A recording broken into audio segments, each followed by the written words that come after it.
Plus de roses, plus de diamants, nos regards complices, amants. Les dîners en tête à tête, où pour toi je me casse la tête. Plus de je t'aime, plus de dessert. Out, les hôtels vent la mer. Les je vais décrocher la lune, l'utopie, la vie commune. Les plans sur la comète, pour que tu me joues ta plémette. Chanson, chanson, pour que tu reviennes pas, pour que tu reviennes pas, pour que tu reviennes pas, pour que tu reviennes pas. Chanson, chanson, pour que tu reviennes pas, pour que tu reviennes pas, pour que tu reviennes pas, pour que tu reviennes pas, pour que tu.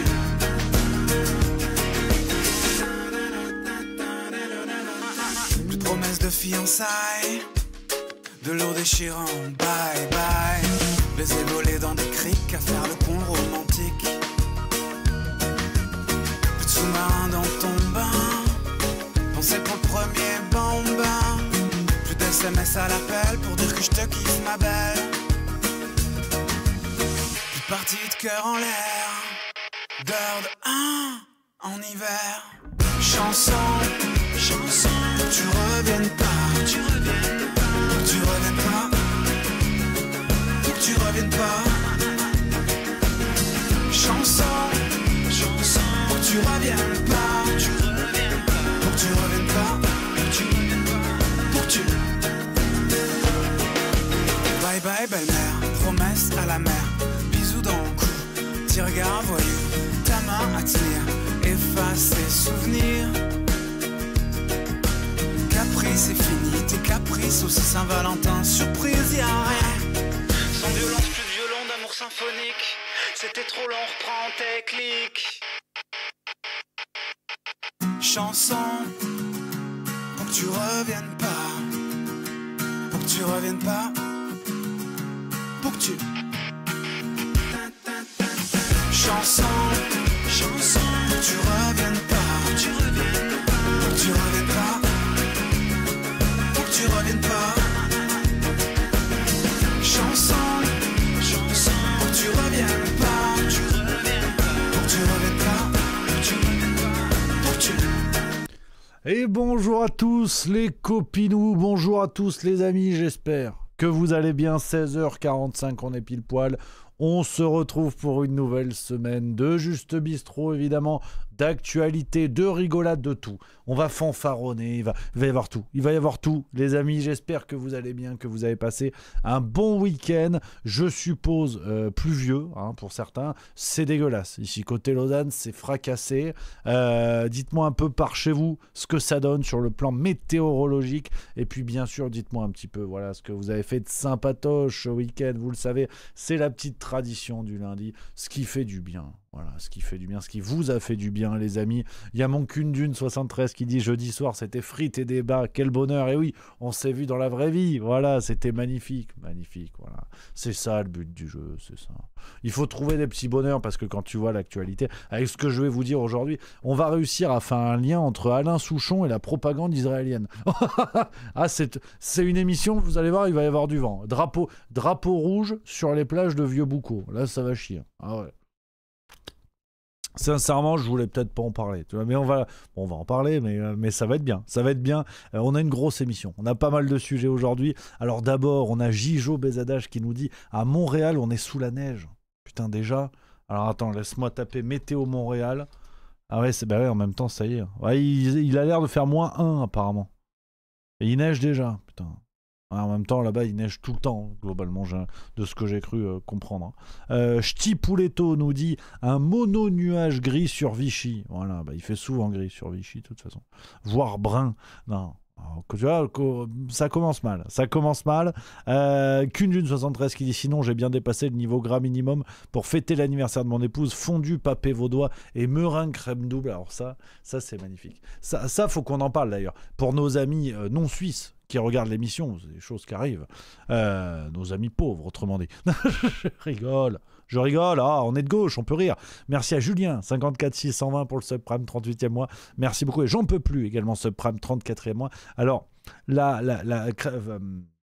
Meringue double crème, il faut comprendre ce que c'est. Alors je pense qu'il faut être suisse déjà. Hein. Moi ne l'étant pas, j'ai toujours pas compris le concept. Si vous voulez, c'est une sorte de crème fraîche 2 fois plus grasse que la vraie crème fraîche, d'accord?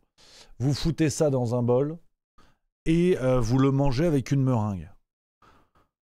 Voilà. Et généralement, ça suit une fondue, voilà, dans le même repas, voilà, qui elle-même peut suivre des Malakoff. Alors Malakoff, déjà, c'est pas une compagnie d'assurance. En Suisse, alors pour vous expliquer, c'est simple. Hein. Vraiment, c'est simple comme bonjour. C'est des boules de fromage, frites. Terminé. Voilà. Terminé. Voilà, t'as un repas suisse. C'est l'un des premiers repas que j'ai fait quand je suis allé au restaurant. Malakoff fondu, meringue crème double crème. Voilà, tu peux mourir tranquille. Après avoir vu ça, tu peux mourir tranquille. C'est pas que c'est gras, c'est que même le gras te dit c'est abusé. Vraiment, t'es à un niveau de gras, c'est énorme. Vraiment, à côté, les abdos de François Hollande, ils voient le jour. Hein, parce que je te jure, là c'est coquin quand même. Alors je vois que dans le chat, ça parle à des gens. Il y a Marion Maréchal nous voilà qui... Il est insupportable ce pseudo, ça me fait rire, c'est long. Qui dit c'est trop bon la meringue double crème fribourgeoise. Alors attends, est-ce que c'est comme les Pokémon? Est-ce qu'il y a l'évolution fribourgeoise que je ne connais pas? Dis-moi en plus. Pourquoi fribourgeoise? Là, il va falloir que tu t'expliques. Hein. Parce que c'est vrai que de base, ça accroche quand même. C'est bon, hein. Tout pris séparément, c'est bon. Mais c'est vrai que moi, je suis pas trop dessert au départ. Meringue double crème, c'est gaillard quand même. C'est gaillardos. Hein. Monsieur Dagon dit de toute façon, rien ne vaut notre cuisine à nous. Bah, ça, je suis d'accord. La France, on reste les meilleurs, mais quand même. MTNINJ qui dit week-end pain perdu, simplicité, excellence pour les papilles. Et ben voilà, magnifique. Moi, j'ai essayé de faire des pizzas. Alors, je vous raconte. J'avais le copain Pierrot avec qui je regarde le rugby qui était à la maison. Je me suis dit, je vais faire des pizzas. J'ai foiré ma pâte à pizza, ça me saoule. Si vous avez une bonne recette de pâte à pizza, vous me l'envoyez. Hein.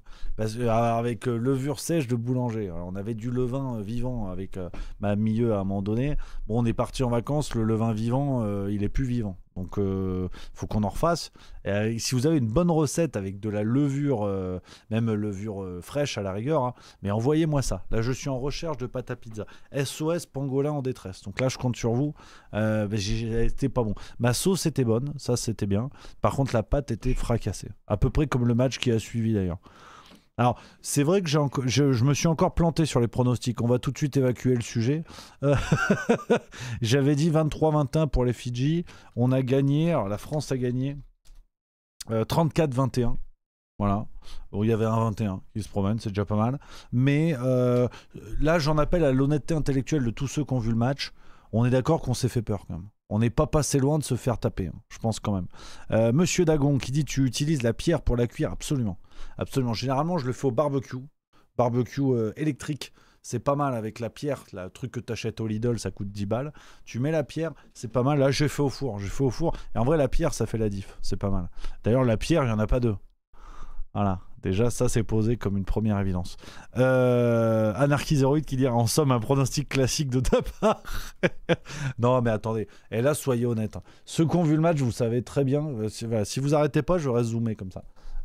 Vous savez très bien qu'on n'est pas passé loin de se faire taper. Moi, je le dis. Hein. Moi, je le dis comme ça.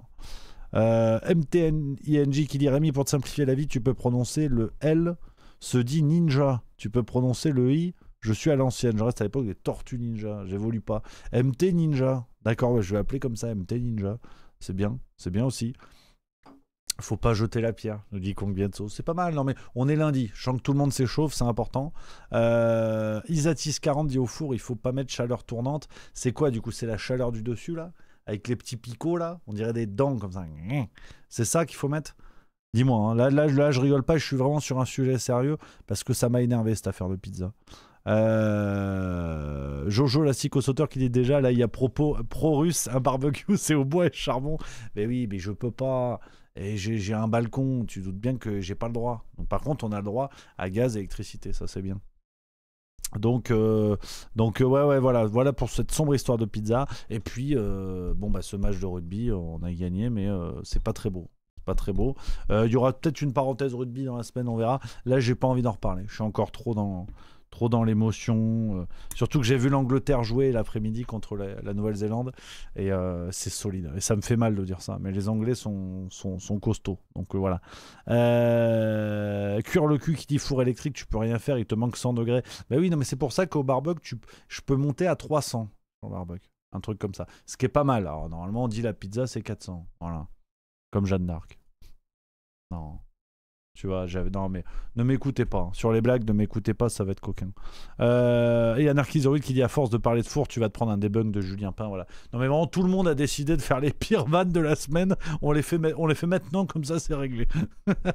Donc voilà, sombre histoire de pizza.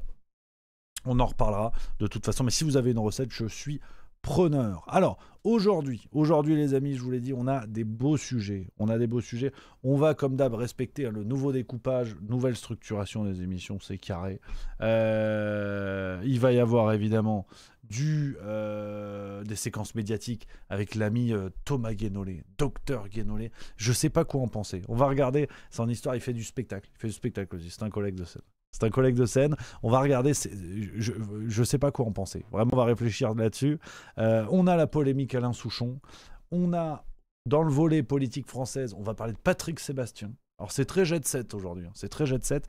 Dominique de Villepin qui se cherche. On n'avait plus de nouvelles depuis 1 mois et demi. Il est de retour. Et puis, dans le volet actualité internationale, ce sera la grosse séquence du jour avec la question de la Hasbara. Voilà, on va découvrir ça finalement. C'est une vidéo plus découverte. Hein. La méthode, on va dire, de maîtrise de la communication israélienne sur le plan géopolitique. Et je trouve que c'est un sujet très intéressant. On en a beaucoup parlé, notamment avec ce que peuvent faire les États-Unis, par exemple. Quand on parle de soft power, c'est aussi ça. Hein. Maîtriser le discours, maîtriser ce que les médias vont dire de vous et de vos actions géopolitiques. Et donc, on va se pencher aujourd'hui sur le cas israélien, savoir ce qu'eux font, parce que c'est l'une des stratégies les plus en place aujourd'hui et les plus efficaces. On va creuser tout ça, et puis voilà, on va apprendre des trucs. Donc on a une vidéo chargée, on a une émission chargée, je vous le dis tout de suite. Donc voilà, les amis. Si vous avez déjà des sujets, des questions qu'on attaque dans la fenêtre échauffement, n'hésitez pas.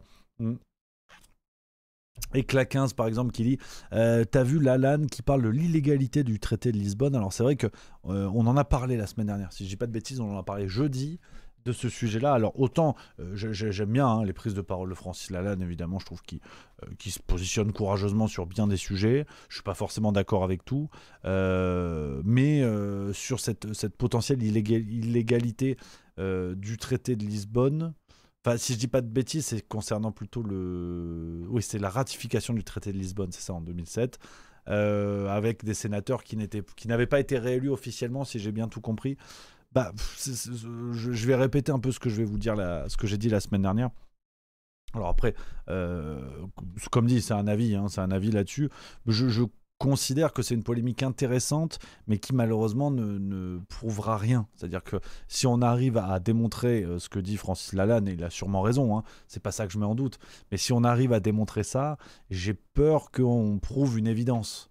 À un moment donné, c'est comme la zigounette de Brigitte Macron. Bon, si tu prouves que les médias et les politiciens ont fonctionné de mèche pour mentir aux Français, bon, t'as pas avancé le schmilblick. Même chose si tu dis que la construction européenne s'est faite en dénaturant les référendums et en trompant la parole des peuples. J'ai pas l'impression que t'aies prouvé quelque chose d'énorme. Donc voilà, c'est juste un point de vue là-dessus. Je trouve ça peut-être un peu, peut-être un poil dommage. Enfin, pas dommage, mais comment dire, pas forcément urgent comme sujet, dans la mesure où on va prouver des choses que l'on sait déjà. Après, voilà mon point de vue là-dessus. Dites-moi dans le chat si vous avez une idée sur ça.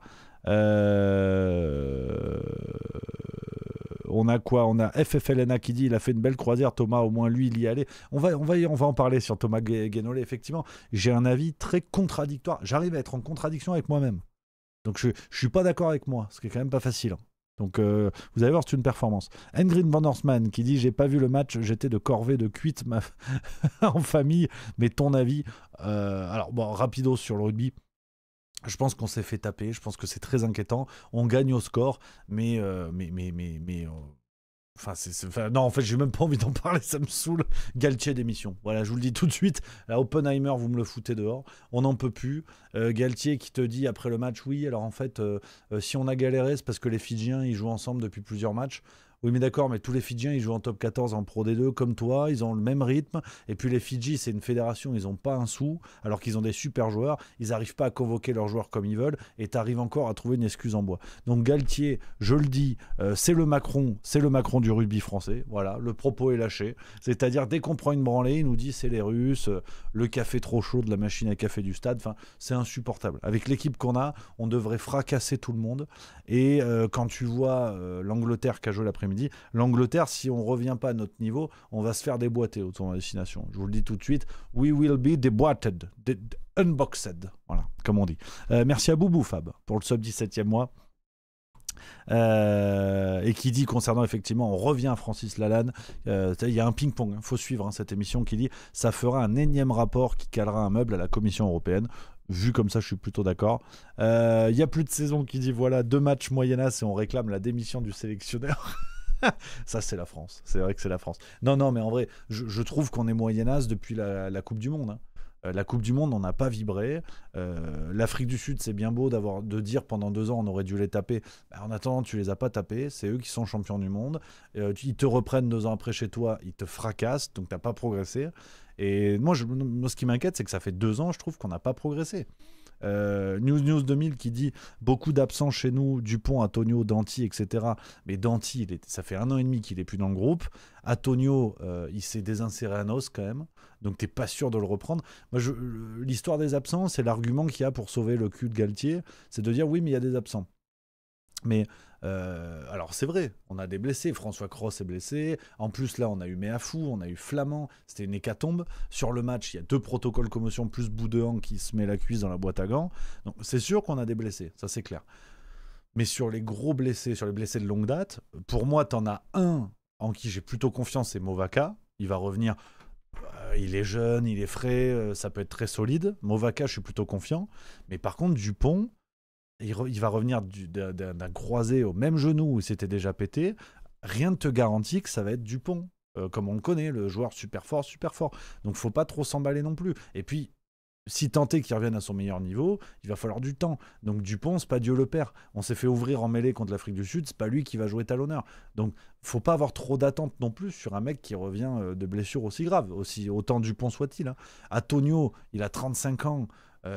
Il fait 140 bars. Physiquement, ça va être compliqué de le ménager. Puis il a une blessure qui est quand même très rude, très grave. C'est chaud. Et La Rochelle l'a déjà intégré dans son staff pour entraîner les avants. Je suis pas sûr que tu récupères un Antonio plein gaz. Là aussi, au poste de pilier droit, va falloir s'y filer pour trouver quelqu'un. On a Tatafou, mais pareil, il est blessé. Ça va être compliqué. On a essayé des mecs. C'est un peu dur. C'est un peu dur. Donc non. Et puis toutes les équipes ont des blessés. Il faut arrêter de se cacher derrière ça. À un moment donné, moi, ça me fait peur. Avec le groupe qu'on a, on n'est pas capable d'installer les mêmes mecs. Je suis au poste de pilier droit, on en a eu 10 depuis le début du mandat Galtier. On en a eu 10 différents. T'as mis une équipe dans la tournée en Nouvelle-Zélande, en fait c'est plus du tout les mêmes qui jouent, t'installes personne, donc t'as tout le temps une équipe qui est pas habituée à jouer ensemble. Donc l'excuse de Galtier, elle est bidon. Il change tellement ses joueurs qu'évidemment qu'ils jouent jamais ensemble. Donc ça m'énerve. Voilà, c'est un coup de gueule. Après je vais vous parler des sujets qui sont beaucoup moins graves que celui-ci. Donc voilà, Steph 5 qui dit un Gérard Larcher en première ligne, ça pourrait faire la différence. Et rigole pas trop. Là t'as du poids sur la balance, rigole pas trop quand même.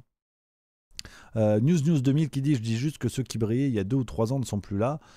Je sais pas, je te dis, moi j'ai un peu peur, je suis d'accord avec toi au fond, mais j'ai un peu peur de cette histoire de Dupont, Antonio, François Cros. François Cros derrière, tu mets Olivon, t'es pas perdu, quoi, t'es bien. Donc ouais, moi ça me fait peur avec le réservoir qu'on a. T'as une ligne de 3 quarts qui est monstrueuse, ça y a pas de problème, et la paire de centres, c'était quoi? C'était 2 porteurs Barassi, je trouve que c'est super. T'as ta ligne de 3 quarts et ton 15, t'as une alliance Toulouse UBB, c'est parfait. Mais par contre devant, c'est le cirque Pinder. Aldrit, il passe de hors groupe à capitaine, il fait un match de senior. Je trouve que Aldrit, il a fait un doigt d'honneur à Galtier. Je veux dire, Galtier, il a pas mis Aldrit contre les Sudaf et une semaine après, il serait excellent contre les Fidji. Il fallait le mettre contre les Sudaf. Olivon, pareil. Le grand Charles. Ça, c'est un seigneur. Charles Olivon, président. Vous l'aurez entendu ici. Lui, il a été énorme. Heureusement qu'il a été là. Il fait partie des seuls qui ont surnagé samedi soir. Avec Lucu. Alors, Lucu qui sait quand même manger un poteau. Il s'est quand même déboîté, le pauvre. Mais on l'embrasse. Voilà. Tout va bien. Le poteau n'a rien. C'est très important. Donc, voilà. Voilà, le rugby, voilà. Heureusement que je vous ai dit que j'avais pas envie d'en parler, hein, vraiment, beau bilan, une fois de plus, beau bilan. Cuire le cul qui dit d'où vient cette passion pour le Tour de France et le rugby, et j'adore le sport de manière générale. Et ça fait partie des sports que je regarde le plus depuis que je suis petit. Pas trop le foot, handball j'en ai fait. Et Tour de France, c'était pendant les vacances d'été. Mes parents étaient fonctionnaires. À la gauche, tu connais tatatin, marche à l'ombre. Et sur les vacances, on partait souvent à la fin. On partait fin août. Là, on est vraiment dans les sujets où vous en avez rien à foutre. Après, on va dans l'actualité. On partait fin août, généralement en vacances. Alors déjà, c'est bien, on partait en vacances, faut pas se plaindre. Et du coup, le juillet, le petit Rémi, il s'occupait. Voilà, donc on fumait des spliffs en bas des blocs. Pas du tout. Pas du tout. On était dans le canapé, on regardait le Tour de France. Donc je regarde le Tour de France depuis que je suis petit. Et puis rugby, pas mal aussi, c'est venu un peu plus tard. Ça fait 10 ans, on va dire, que j'aime bien le rugby à ce point-là. Donc voilà les amis, sur cette analyse sportive qui évidemment met une danse à Stade 2, hein, c'est bien connu. Et on les embrasse, évidemment, s'ils nous écoutent. Alors, dans l'actualité, on commence avec plusieurs séquences médiatiques incontournables, le volet pêle-mêle, si bien nommé, et on va commencer avec, alors là c'est le débat, de l'affaire Thomas Guénolé. Alors, vous le savez, le peu de cas que je fais de cet individu, qui est pas méchant, c'est pas le mauvais bougre. Il a une tête de patate, c'est très bien. Merci à Ishigo Bankai 38 pour le subprime 31e mois, merci les amis. Qui nous dit coucou les enfants, j'ai pas écouté la semaine dernière, j'étais en congé. Ben voilà, j'espère que tu as bien profité, camarade. Et que tu nous reviens en pleine forme. Donc Thomas Guénolé, journaliste, plutôt tendance gauche assez assumée, tendance LFI assez claire. Qui n'est pas forcément le mauvais bougre, qui a fait des bouquins qui étaient plutôt intéressants. J'en avais lu il y a quelques temps, ça m'a pas laissé un souvenir impérissable, mais qui était pas trop mal, sur la mondialisation malheureuse, si je dis pas de bêtises. Et donc journaliste, tendance gauche, pas le pire, pas le meilleur, et qu'on a vu entamer un virage très médiatique, peut-être même un peu trop. On l'a vu s'installer dans l'équipe de Cyril Hanouna. Donc on sait, l'émission de Cyril Hanouna est un grand théâtre où chaque chroniqueur joue son rôle, et c'est aussi ce qui fait le succès de l'émission, c'est qu'il y a une recette bien rodée. On aime, on n'aime pas, c'est pas le sujet.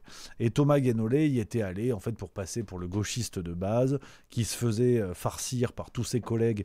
On était sur le touche pas à mon poste ambiance C8, donc avec Bolloré qui tenait la manette, et donc fallait un discours conservateur où forcément le gauchiste était la cible à abattre. Et on a eu des séquences qui déjà à l'époque étaient ridicules. D'un Thomas Guénolé qui essaie de retrouver une forme de courage, une forme de testostérone. Bon, avec le charisme d'une binge, c'est pas évident, mais tu vois, on a eu ce genre de séquence où le mec se faisait humilier en direct et ça passait très bien. Je vais vous expliquer quelque chose. Thomas Guénolé et vos amis et vous, enfin tous les woke là comme ça, comme vous déshumanisez tout. Vous, pour moi, vous n'avez pas de cœur. Et je le vois à chaque fois. Vous êtes toujours dans vos théories wokistes et vous êtes déshumanisés. Et je le dis, et comme la façon dont vous parlez de Philippines, pour moi, c'est déshumaniser le drame. Et une fois de plus, vous montrez une fois de plus que vous ne pensez qu'à votre petit confort de wokiste, là, et avec, voilà, à faire votre petit volo dans le bois de Boulogne, tranquille ou je ne sais où, mais vous ne pensez pas au drame qui se passe. Et quand je vous le redis, et les OQTF, c'est dehors. Voilà, je vous le dis, Thomas Guénolé. Ils sont pro-OQTF. C'est dehors. Les OQTF, c'est dehors parce que s'il n'y avait pas d'OQTF, Philippines serait encore là et on aurait évité des drames. La jeune fille qui est venue la semaine dernière, voilà, qui a failli se faire violer. Lola. Aussi quoi Lola, exactement. Mais Thomas Guénolé nous dit, ça fera pas baisser la criminalité. Thomas Guénolé, écoutez, si on vous écoute, les gens comme vous, si on vous écoute, on ne fait rien et la France continue à aller dans le mur gentiment. Thomas Guénolé, vous prenez toutes les mauvaises décisions. Ça veut dire que vous êtes politologue. Voilà, donc ce genre de séquence, c'est vrai que ça fait de la peine. Hein, j'ai vu des films tendance sadomasochiste où il y avait un peu plus de respect pour les acteurs. Donc Voilà, Thomas Guénolé, c'est ça. Et puis avec Hanouna, en fait, on en a déjà parlé, on va pas faire 3 heures là-dessus, qui avait pris à l'ère Bolloré cette tendance clairement démago, j'ai pas de problème avec ça, mais vous avez vu le discours de Cyril Hanouna qui n'a plus rien du discours d'un animateur de divertissement, qui devient un discours engagé politiquement, et le hasard des choses faisait que c'était le même discours que CNews, qui appartenait aussi hasard des choses, au groupe Bolloré. Le monde est bien fait. Donc voilà. Mais ça, c'est une chose. Ça, c'est une chose. Et donc Guénolé jouait ce rôle-là du gauchiste qui se faisait humilier dans une ambiance qui n'était pas gauchiste. Et vraiment, je vais faire une séquence très nuancée. Parce que autant il y a des journalistes, des intellectuels de gauche que je ne... Enfin, c'est pas une question de respect, je respecte tout le monde, mais que je n'admire pas forcément, dont je ne reconnais pas forcément les mérites, ça y a aucun souci. Autant Thomas Guénolé a quand même un parcours à souligner. C'est-à-dire que c'est pas un cancre. Le mec a quand même été adoubé par Emmanuel Todd. On l'a souvent présenté, on va dire, aux premières heures de sa carrière, comme l'un des élèves spirituels d'Emmanuel Todd. Donc c'est pas rien. C'est quand même pas rien. Après, ça reste un monsieur du showbiz, ça reste un monsieur qui a un positionnement à gauche très marqué, d'une gauche qu'on pourrait qualifier de bourgeoise par moment. Donc forcément, cette gauche un peu critiquable qui nous casse un petit peu les pieds, cette gauche caviar, si vous voulez, les héritiers de la gauche caviar. Donc c'est un personnage tout en nuances. J'aurais du mal à le crépir entièrement. Tu vois, c'est comme des gens comme Mathieu Slama, vous savez, qui est insupportable dans les séquences médiatiques qu'il fait aujourd'hui. Mais ce mec, Mathieu Slama, a écrit un bouquin sur le Covid que j'ai trouvé formidable, je crois qu'il s'appelle Adieu la liberté, que je trouve extraordinaire, où il avait parlé des reculs des libertés pendant le Covid. Donc c'est toute la nuance de ces intervenants, la complexité de ces personnages médiatiques, et c'est là qu'on comprend aussi d'ailleurs le cirque médiatique qui nous est offert, avec des personnages qui sont ambivalents, qui sont pas que méchants, qui sont pas que gauchistes, qui sont pas que droitards, évidemment. Et Thomas Guénolé donc a eu voilà, je vous fais un petit rappel sur sa carrière, ce qu'il faisait chez Hanouna et compagnie. Et tout récemment, il a fait partie des passagers des fameuses flottilles de la liberté. Alors, déjà là, on pourrait faire 10 minutes sur l'ambivalence de cette démarche. Vous savez, donc ces flottilles qui sont venues en aide à Gaza avec des personnalités du monde entier, beaucoup européennes d'ailleurs, qui sont montées dans des bateaux pour aller forcer le blocus israélien, en tout cas se rendre sur place en sachant très bien qu'ils risquaient d'être emprisonnés par les militaires israéliens, puis ensuite relâchés. Et c'est ce qui s'est passé. Alors, déjà là, on va essayer de mettre de la nuance, parce que c'est compliqué de penser ce phénomène des flottilles pour Gaza, flottille de la liberté, je crois que c'était le nom. Là encore, je ne peux pas vous dire que c'était que de l'opportunisme médiatique pour des vedettes du showbiz en mal d'image, instagrammable. Je ne peux pas vous dire que c'était un magnifique symbole de liberté et que ça a changé tout le conflit là-bas. Donc c'est compliqué. D'un côté, je trouve qu'il y a une mise en scène que je trouve un petit peu dégueulasse, que je trouve un peu excessive, pas forcément nécessaire. Et de l'autre côté, je trouve que au moins on a des gens qui ont fait quelque chose. Au moins on a des gens qui ont envoyé une image qui cassait le discours pro-israélien qu'on avait dans nos médias, y compris dans les médias français. Donc je suis vraiment dans la position juste milieu de vous dire, je reconnais à la fois les avantages et les inconvénients de cette démarche. Je n'ignore rien, mais pour autant, je ne vais pas trancher. Vous avez votre avis là-dessus, vous aurez peut-être des avis sûrement plus tranchés, il n'y a pas de problème, mais à titre personnel, je n'arriverai pas à dire que ça n'est que de l'opportunisme médiatique et ça n'est que un symbole humanitaire. Je trouve que il y a une idée initiale qui a peut-être été dénaturée, c'est pas impossible, et notamment avec des gens comme Thomas Guénolé et la démarche de son spectacle, vous allez voir, où je trouve que c'est assez contre-productif. Mais au départ, ces histoires de flottille, je trouvais que au moins quelque chose était fait et que au moins ça cassait avec le discours dominant. Donc, l'ami Guénolé, il a fait son voyage sur la flottille, ils ont été emprisonnés en Israël et Thomas Guénolé revient pour témoigner de ce qu'ils ont subi, de ce qu'ils ont vécu dans les prisons israéliennes. Et ça donne un spectacle, un seul en scène, donc c'est un collègue de spectacle, donc on ne tape pas sur la confrérie, je rigole, on s'en branle, et ça donne ça, la cascade est réalisée sans trucage. Je veux voir les lumières des bateaux, de tous nos bateaux, qui faisaient comme un cortège de lucioles, avec l'immense colonne vertébrale de la Voie lactée, immense et multicolore, et ce ciel rempli d'étoiles, beaucoup plus d'étoiles qu'on en voit depuis la terre ferme. Et j'ai trouvé ça tellement tellement beau, tellement poétique, que la première fois que j'ai vu ce spectacle, j'en ai pleuré. Et je me suis dit, c'est là. C'est ici je me sens chez moi. Cette République mondiale, multiculturelle, fraternelle, c'est ça ma terre promise en fait. Voilà, donc ça c'est un premier extrait de ce spectacle intitulé « Un bateau pour Gaza ». Et il y a un autre extrait que je vais vous retrouver, où je me suis dit, Toto, faut peut-être faire une sieste. Faut peut-être réfléchir 2 minutes. Attends, faut que je vous retrouve la séquence parce qu'il y en a eu une paire. Je crois que c'est... Oui, c'est celle-là. Écoutez.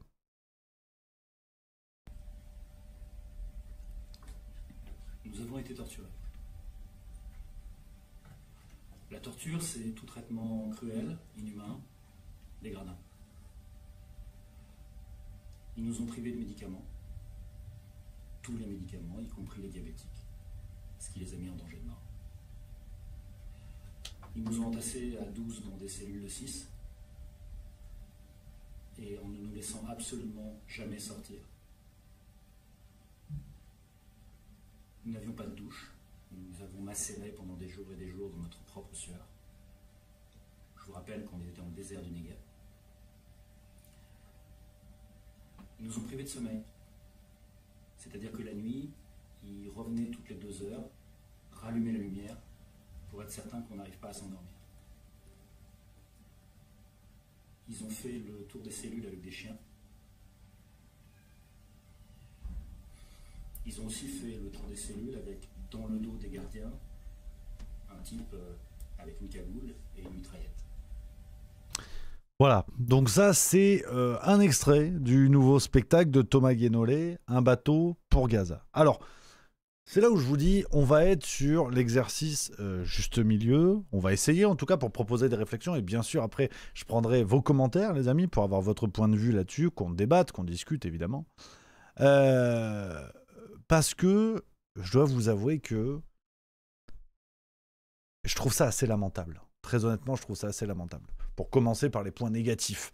Je trouve ça assez lamentable parce que on est dans la société du divertissement, la société du spectacle, et là, dans tous les sens du terme, de quelqu'un qui, à peine revenu en France, hein, nous sort déjà un spectacle avec une forme de témoignage qui n'est pas malvenu, évidemment, mais ce que je trouve assez lamentable, honnêtement, et c'est un point de vue parfaitement subjectif, hein, c'est que ça va, je trouve, il faudrait voir le spectacle dans son intégralité, attention, prudence, hein, je ne juge que les extraits publiés par Thomas Guénolé lui-même. Je trouve que ça va mettre la lumière au mauvais endroit. C'est-à-dire que si Thomas Guénolé veut défendre la cause des Palestiniens, qu'il parle des Palestiniens. Alors la mise en ricochet de dire oui mais si nous on a subi ça, c'est que les Palestiniens subissent ça, d'accord, mais dans ce cas-là parler des Palestiniens. Je trouve qu'il y a une forme de captation de la lumière que je ne comprends pas. Alors je précise parce que j'ai vérifié, sinon vous doutez bien que j'allais allumer un petit peu là-dessus, les bénéfices seront reversés à une association pro-palestinienne. C'est ce qu'a dit, qui vient en soutien des Palestiniens d'ailleurs, plus que pro-palestinienne. C'est ce qui a été communiqué par Thomas Guénolé, donc c'est déjà ça, on a envie de se dire. Mais la façon de faire, en fait, le fait de théâtraliser ça, je vous avoue que j'ai eu beaucoup de mal à comprendre la démarche. Je trouve ça même un poil indécent, pour tout vous dire. Je trouve ça un poil indécent. C'est qu'il y a une théâtralisation de la démarche qui me gêne un petit peu. Parce que témoigner, organiser une grande conférence, évidemment, aucun souci, pas de problème. D'en faire un spectacle avec une mise en scène, avec un travail de jeu d'acteur, je me suis dit quand même, c'est un peu délicat. Alors, je veux bien être dans le juste milieu, c'est vrai que j'ai du mal à trouver les bons côtés. Très franchement, une fois formulé ce que je viens de vous dire, j'ai un peu du mal à trouver les bons côtés. Dans la mesure où la captation de la lumière,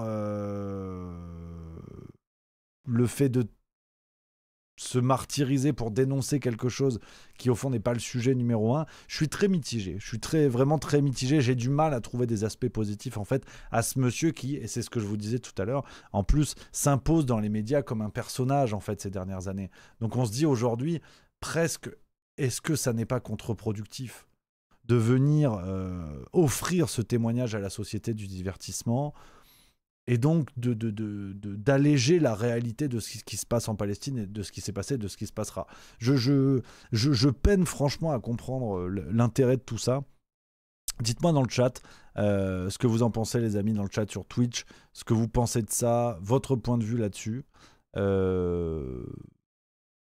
Ouais, je suis un petit peu dans le flou. Je vous avoue que j'ai un regard plutôt négatif. Je vais prendre vos messages, voir, voilà, avoir d'autres sons de cloche, évidemment. On a quoi? On a Miliud qui dit c'est le côté divertissement qui t'embête. Non, pas que, je viens essayer d'expliquer sur plusieurs raisons. Zabou 1961, indécent, c'est le moins qu'on puisse dire. Stealth 5 qui dit il y avait une mise en scène.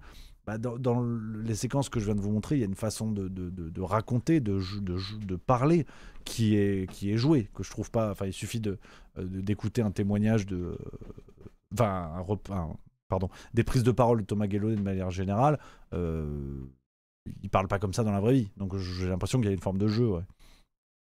Ingrid Van Horspan, tu dis cela car il devient un concurrent direct au spectacle zinzin. C'est pas impossible. Peut-être qu'il y a un fond de ça, on sait pas. Mister Eknar, c'est vrai que le placement sur scène n'était pas ouf. Il prend pas tout l'espace du travail d'amateur. Anarchizoïde, comment tu veux qu'il parle des Palestiniens vu qu'il n'en a pas croisé lors de son séjour? C'est aussi une des limites effectivement de ces histoires de flottilles, c'est qu'en fait on savait plus trop quel était le but à un moment donné. Quand tu sais que tu y vas pour finir dans les prisons israéliennes, en fait ça sert à rien. Je trouve ça courageux, ça visibilise, mais je comprends pas trop. Olivier Marstress qui dit: et tu dis que tu as du mal à te positionner, c'est une blague, c'est une masterclass de pompe à vélo version je surfe sur la notoriété que ça m'apporte, cette espèce de guignol qui n'est rien, insipide, incolore et indolore. Allez, passons notre chemin et ne lui donnons aucune importance, il ne la mérite pas. Un peu sec le Olivier Marstress, mais c'est ton point de vue. Mais quel mauvais comédien, nous dit Karim CHU Haute-Pierre. Libérer Robert Hossein, Guido 421. Milieu, c'est une façon de lever de fonds. Maintenant, l'aspect Hamlet est un peu cheap. Coups 34, je trouve ça désolant d'essayer de faire de l'oseille sur ce genre de sujet. Monsieur Dagon, je trouve ça grotesque. Isatis 40, je peux pas être objectif tellement ce mec m'insupporte. Kong Bietso, faut rembourser les frais du skipper et la coke pendant le trajet. Ça, j'ai pas les infos là-dessus. C'est moi Snakes, la société de l'émotion, on devrait s'offusquer parce que c'est quelqu'un qui nous ressemble, qui l'a subi. Mais si c'est des Palestiniens qui sont déshumanisés, là, ça nous touche limite pas. C'est ça qui me dérange. Réflexion intéressante. News 2000, dans 2 mois le livre, dans 6 mois la série, rigole pas trop. Brain Legacy, est-ce qu'il y a vraiment un public pour l'écouter? Je pense qu'il y a surtout des gens qui vont le voir se faire mettre chez Hanouna, c'est vrai que c'est plutôt ça. MT Ninja, qui dit tout à fait d'accord avec toi Rémi, ça réduit les atrocités vécues par les Gazaouis, causées par la terreur Hamas plus Netanyahou. Le Hamas n'œuvre pas pour les Gazaouis, mais en d'autres aspirations. Merci pour le rappel. Dark Geu, de la propagande en live, mais il faut payer son ticket en plus, c'est pathétique et malaisant. Bon, j'ai l'impression que les messages sont pas... J'ai l'impression que vous n'allez pas aller voir le spectacle. Là, je suis embêté. Mais en tout cas, on l'embrasse. Ça, c'était pour Thomas Guénolé. L'autre polémique en ce moment, vous avez vu, c'est Alain Souchon. Alors on parle de ça, mais aïe, Alain, déjà première nouvelle, il est toujours vivant, ça c'est bien, ça c'est une bonne nouvelle. Moi ça m'a rassuré, parce que je me suis dit, bon, il a dit une connerie, mais il aurait pu faire pire, il aurait pu faire un nouvel album. Donc là j'ai dit non, au moins c'est bien. Et écoutez ce qu'il a dit sur RTL, c'était le 14 novembre. D'ailleurs, vous pourriez refaire un album ? Ah ben je ne sais pas. Je crois que je commence à être un peu âgé pour faire un... Non. Non. Ah non. Bah c'est sympa. Il est sympa. Finalement. C'est très sympa. Ah oui, c'est pour ça qu'on est là. Vous pourriez faire aujourd'hui, vous parleriez de quoi? Je ne sais pas, par exemple, la montée du RN, cette montée inexorable du RN avant 2027. Ça oui, vous, mais ça vous inspire, ça? Ça, j'y crois pas du tout. On ne sera jamais dans un pays dirigé par le RN. Mais par contre, il monte, il fait peur, tout le monde en parle, ça fait des frissons. Mais à mon avis, si jamais il y avait un président venant du Rassemblement national, il y aurait une révolution. Qu'est-ce qui vous fait dire ça quand vous voyez un sondage où Marine Le Pen est à 35%? Oui, 35, c'est pas 50. Donc vous n'êtes pas inquiet? Je ne crois pas que les Français soient assez cons pour élire quelqu'un du Front National pour diriger. Que les gens du Front National soient là pour asticoter le pouvoir, pour dire il faut faire ça, ça c'est normal, c'est la démocratie. Mais si jamais ça arrivait, on irait en Suisse. Voilà, donc bon bah Alain, t'es le bienvenu, hein. Alain qui a dit si le RN arrive au pouvoir, il va en Suisse. Bon bah ça va lui faire tout drôle quand il va découvrir l'UDC en Suisse, hein. C'est ça le problème, moi. J'ai deux raisonnements à vous proposer sur la sortie d'Alain Souchon. La première c'est celle-là, c'est qu'il a dit qu'il allait en Suisse. Mauvaise idée, Alain. Vraiment, je vais vous montrer un... Regardez. Pour vous donner quand même une idée de l'UDC en Suisse, regardez une affiche qui a été proposée, donc c'est un parti dit d'extrême droite en Suisse. Vous avez un mouton blanc côté suisse qui tape dans le cul d'un mouton noir côté pas suisse, et il y a écrit « Garantir enfin notre sécurité, oui, au renvoi effectif des étrangers criminels ». Donc, Alain, Genève, non, il va falloir changer d'aéroport. Donc c'est un peu ça qui m'a étonné, c'est que cette peur de l'extrême droite à l'heure où le monde occidental opère un vrai virage conservateur et que l'extrême droite arrive au pouvoir partout, juste que extrême droite ne veut pas dire la même chose de partout et que ça veut pas dire la même chose qu'il y a ne serait-ce que 20 ans, tu te dis t'es pas prêt Alain. Non, t'es pas prêt pour la Suisse, vraiment. Puis en Suisse, il y a toute une partie qui parle suisse-allemand, Alain.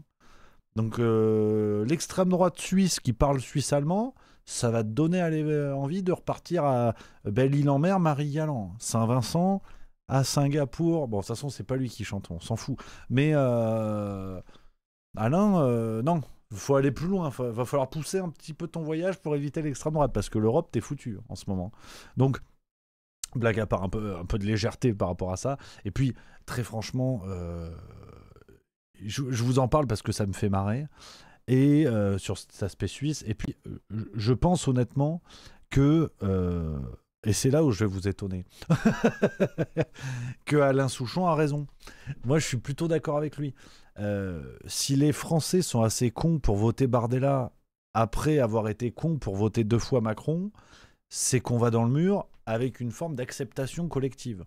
Vous connaissez mon positionnement concernant Bardella, donc je suis plutôt d'accord avec le fait que si les Français votent pour ce qu'on nous propose en 2027, à un moment donné, on va mériter notre traitement. C'est-à-dire que si le match, c'est Attal, Bardella et ce genre de ramassis et de pompe à vélo, peut-être qu'Alain Souchon, il n'a pas complètement tort. Et d'ailleurs, ce genre de séquence, ce que j'aime le plus, c'est que, tu sais,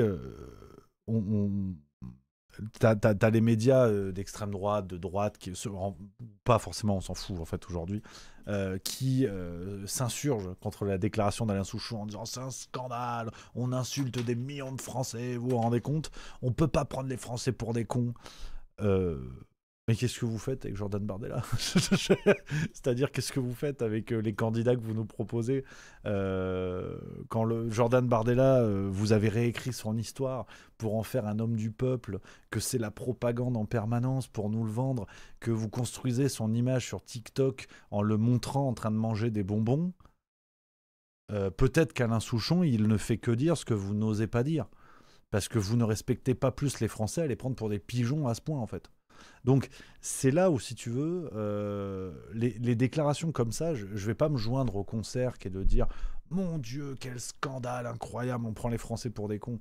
Mais évidemment qu'on prend les Français pour des cons. Qu'est-ce que vous faites à longueur de journée à nous dire que Bardella, c'est l'avenir de la France, que ce mec-là, il parle à la France qui travaille parce qu'il la connaît. Mais il a bossé 6 mois dans sa vie, de quoi vous parlez? Quand on nous dit Sarah Knafo, elle va mettre un coup de pied au cul à l'établissement et aux énarques. Mais elle a fait l'ENA. C'est quoi cette histoire? Glucksmann, c'est le réveil de la gauche qui travaille. Hein? Comment ça, tu vois? Donc, c'est un peu ça qui m'enquiquine, à vrai dire. C'est que c'est bien beau de s'insurger quand t'as un bobo gauche caviar à la Alain Souchon qui sort de son sarcophage pour venir dire des conneries chez un Fogiel qui d'ailleurs l'a lancé là-dessus. Vous avez vu Alain Souchon dans la séquence au départ, il est là... un papillon. Tu sais, il écrit des chansons, tu vois. Et puis Fogiel, il lui dit alors, ça va Alain hein. Bon, j'irai pas jusqu'à dire que vous avez bonne mine, mais ça va hein. Et puis sinon, le RN. Enfin, je veux dire, Fogiel, il est dans son exercice de prostituée médiatique où il va chercher le moment, comme dirait Léa Salamé. Tout le monde s'en fout de l'analyse politique d'Alain Souchon, on va être très clair. Tout le monde s'en fout. Fogiel, il provoque volontiers parce qu'il sait très bien qu'il va avoir une dingue. Alain Souchon, à mon avis, il pense encore que le candidat du RN, c'est Jean-Marie Le Pen, pour pas dire Pétain. Donc tu vois, on sait très bien que la vie politique d'Alain Souchon, tout le monde s'en fout complètement. Et puis en plus, ça va être n'importe quoi. Donc ce qui est dingue dans ces séquences médiatiques, et je finirai là-dessus concernant Alain Souchon, ce que je trouve dingue, c'est que, et quel que soit le camp politique, on s'en fout. Vraiment, regardons la situation pour ce qu'elle est. Vous avez quelqu'un comme Fogiel, qui est vraiment une prostituée du buzz, qui lance Alain Souchon sur un sujet qui n'a rien à voir, en sachant très bien que ça va faire le buzz. Bilan, ça fait le buzz. Vous avez toute la droite, l'extrême droite, qui vient chialer pendant une semaine en disant ouais, les artistes, les bobos gauchistes. Donc ça les sert, d'une certaine manière. Ça fait une fenêtre médiatique qui est très pratique. Donc ça les sert, on parle de ça, puis tout le monde se renvoie la balle, la gauche, la droite, la gauche, la droite. Et puis pendant ce temps, Macron, il a signé quoi aujourd'hui? Un accord avec l'Ukraine qui va acheter 100 millions... le prix, ça doit être un peu plus que ça, mais 100 Rafales. L'Ukraine a signé pour acheter de l'armement français. Et clou du spectacle, parce qu'on nous dit l'Ukraine n'a plus d'argent, mais les Rafales, ils vont les acheter avec quoi? Des roupies de Sansonnette? Eh ben non, en fait, ils vont les acheter avec l'argent que la France va leur donner. Et l'Union européenne, ouais. Bah oui, ils n'ont plus de sous. Donc en fait, c'est la première fois qu'un contrat commercial est signé entre un vendeur et un vendeur. Donc après, évidemment, accord d'intention, on verra quelle est la réalisation pratique de tout ça. Mais dans l'esprit, la France renforce sa position de co-belligérant. Donc, moi, je veux bien toutes les polémiques d'Alain Souchon, de je sais pas quoi, on prend les gens pour des cons. Déjà, si vous aussi, de LFI au RN, vous ne preniez pas les gens pour des cons, à ne pas parler de ce genre de sujet où la France, enfin ne pas en parler sérieusement, j'entends, et ne pas demander sur le champ la démission d'Emmanuel Macron, si vous ne preniez pas vous aussi les Français pour des cons, on n'en serait pas là en fait. Si le RN n'avait pas aidé à l'arrivée de Richard Ferrand au Conseil constitutionnel, je ne vais pas vous refaire toute la choucroute, si LFI ne s'était pas allié à des candidats macronistes aux dernières législatives, je vous refais pas l'histoire. Mais si vous ne preniez pas vous-même les Français pour des cons, on n'en serait pas là. Donc les histoires d'Alain Souchon, qu'est-ce qu'on en a à foutre en fait? Qu'est-ce qu'on en a à foutre? Et on est dans le volet politique française, ça va dans le même sens que Patrick Sébastien. Alors Patrick Sébastien, en toute objectivité, en toute subjectivité, je l'aime bien Patrick Sébastien. Vous le savez, je l'aime bien, donc j'ai pas de problème là-dessus. Mais Patrick Sébastien, c'est pareil. Je veux dire, il est sur tous les plateaux. Là, il veut lancer un mouvement, mais qui ne sera pas un mouvement politique. Il parle de politique, mais apparemment, il ne veut pas être candidat en 2027. Bon, ben, ce matin, Patrick Sébastien était sur BFM pour nous dire ceci. Caillasser des pompiers, qu'on puisse caillasser des toubibs, mais alors ok, je suis un boomer, je suis d'une vieille génération. Nous, on avait du respect pour ces gens-là. L'élève avait peur du maître, le voleur avait peur. Vous êtes pour le retour d'une forme d'autorité et en même temps... Et de liberté. Dans la comparaison et de liberté, ça on le sait bien, Patrick Sébastien, parfois elle va très loin chez vous quand même, Patrick Sébastien. La liberté, elle va, où moi ma liberté, elle s'arrête où commence celle des autres. Voilà, tout simplement. Elle va pas très très loin. Elle commence... quand je dis, j'aimerais plus de caméras de surveillance. Les gens ils vont dire, ah mais oui, mais atteinte à la liberté. Non, c'est pour protéger la liberté des gamines qui ont envie de sortir le soir et qui n'ont pas envie de se faire agresser, parce qu'une fille, aujourd'hui, qui va sortir dans la rue le soir, c'est dangereux. Mais ça, c'est pas possible. Plus qu'avant, en vrai. Ah, plus qu'avant, mais bien sûr. Est-ce qu'on n'a pas juste le nez sur le guidon? Non, pas plus qu'avant. C'est pas un centre. Tu vois, donc on a Patrick Sébastien qui est de partout maintenant, médias alternatifs comme mainstream. J'aime beaucoup le mec, j'aime beaucoup l'artiste qu'il est, j'aime beaucoup le symbole qu'il est, le gestionnaire quand même de rugby qui a offert à Brive un titre européen, c'est quand même quelque chose. Bref, mais avec toute la sympathie que j'ai pour lui, qu'est-ce qu'il fout là? Qu'est-ce qu'il fout là? Pour moi, c'est du même ressort qu'Alain Souchon. Évidemment, les propos sont pas les mêmes. Et évidemment que la sympathie populaire n'est pas la même, ça j'entends. Mais pour moi, c'est la même chose sur la dynamique médiatique. C'est qu'on va créer en fait des gens qui sortent de nulle part, qui sortent de nulle part au sens politique, Et puis tu gagnes du temps, et pendant ce temps, Macron est toujours en place. Et la question qui se pose pas, c'est mais quand est-ce qu'on dégage ce taré de Macron? Tout le monde est à peu près d'accord là-dessus. Vous avez la France Insoumise qui a fait une motion de destitution il n'y a pas longtemps. C'est bravo à eux, mais on ne devrait pas lâcher le sujet. Mais vous avez vu qui est aux manettes. Vous avez quelqu'un d'une instabilité qui n'est plus approuvée. Et on est là, ouais, mais Alain Souchon. Ouais, mais Patrick Sébastien. Ouais, mais alors attends, Alain Souchon gauchiste. Ouais, mais Patrick Sébastien, il s'est fait sucer sur scène. Ouais, non, mais attends. En fait, venez, c'est pas le sujet, quoi.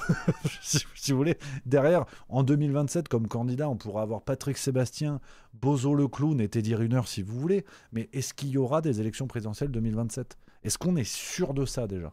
Est-ce qu'on en est certain ? Est-ce qu'on peut le signer ? Je suis pas sûr, tu vois. Donc j'essaie de prendre du recul là-dessus et de vous dire, ce qui n'est que ma vision, attention, parce que tout ça, ce sont autant d'écrans de fumée en attendant 2027. Hier soir, je regardais Stade 2. J'aime bien Stade 2. C'est mon petit moment du dimanche. C'est mon moment à moi. Et Mathieu Lartaud, le présentateur, il est super d'ailleurs. Mathieu Lartaud, il est boule. Il y avait Teddy Riner sur le plateau. Il lui dit alors, Teddy, on vous prête des intentions pour 2027. En fait, tout le monde y va en 2027 maintenant. C'est la foire à la saucisse. Donc, sans mauvais jeu de mots vis-à-vis de Patrick Sébastien. Donc, je trouve ça dingo qu'on puisse avoir cette lucidité de dire le système nous trompe, détourne notre attention pour gagner du temps en vue de préparer ses prochaines magouilles, et quand il passe à l'action, on est tous là en disant ouais putain, Patrick Sébastien c'est pas si mal, ça fait partie du jeu. Donc j'ai vraiment du mal avec ces séquences-là, et je le redis, au-delà de toute la sympathie qu'on peut avoir pour Patrick Sébastien ou pas, je trouve ça assez dingo que à chaque fois on tombe dans le panneau et qu'on se dise pourquoi pas. Je trouve ça assez fou. Bref, c'est ce que je voulais vous dire concernant Patrick Sébastien. Dites-moi un petit peu dans le chat là encore ce que vous en pensez, les amis, sur ce sujet-là.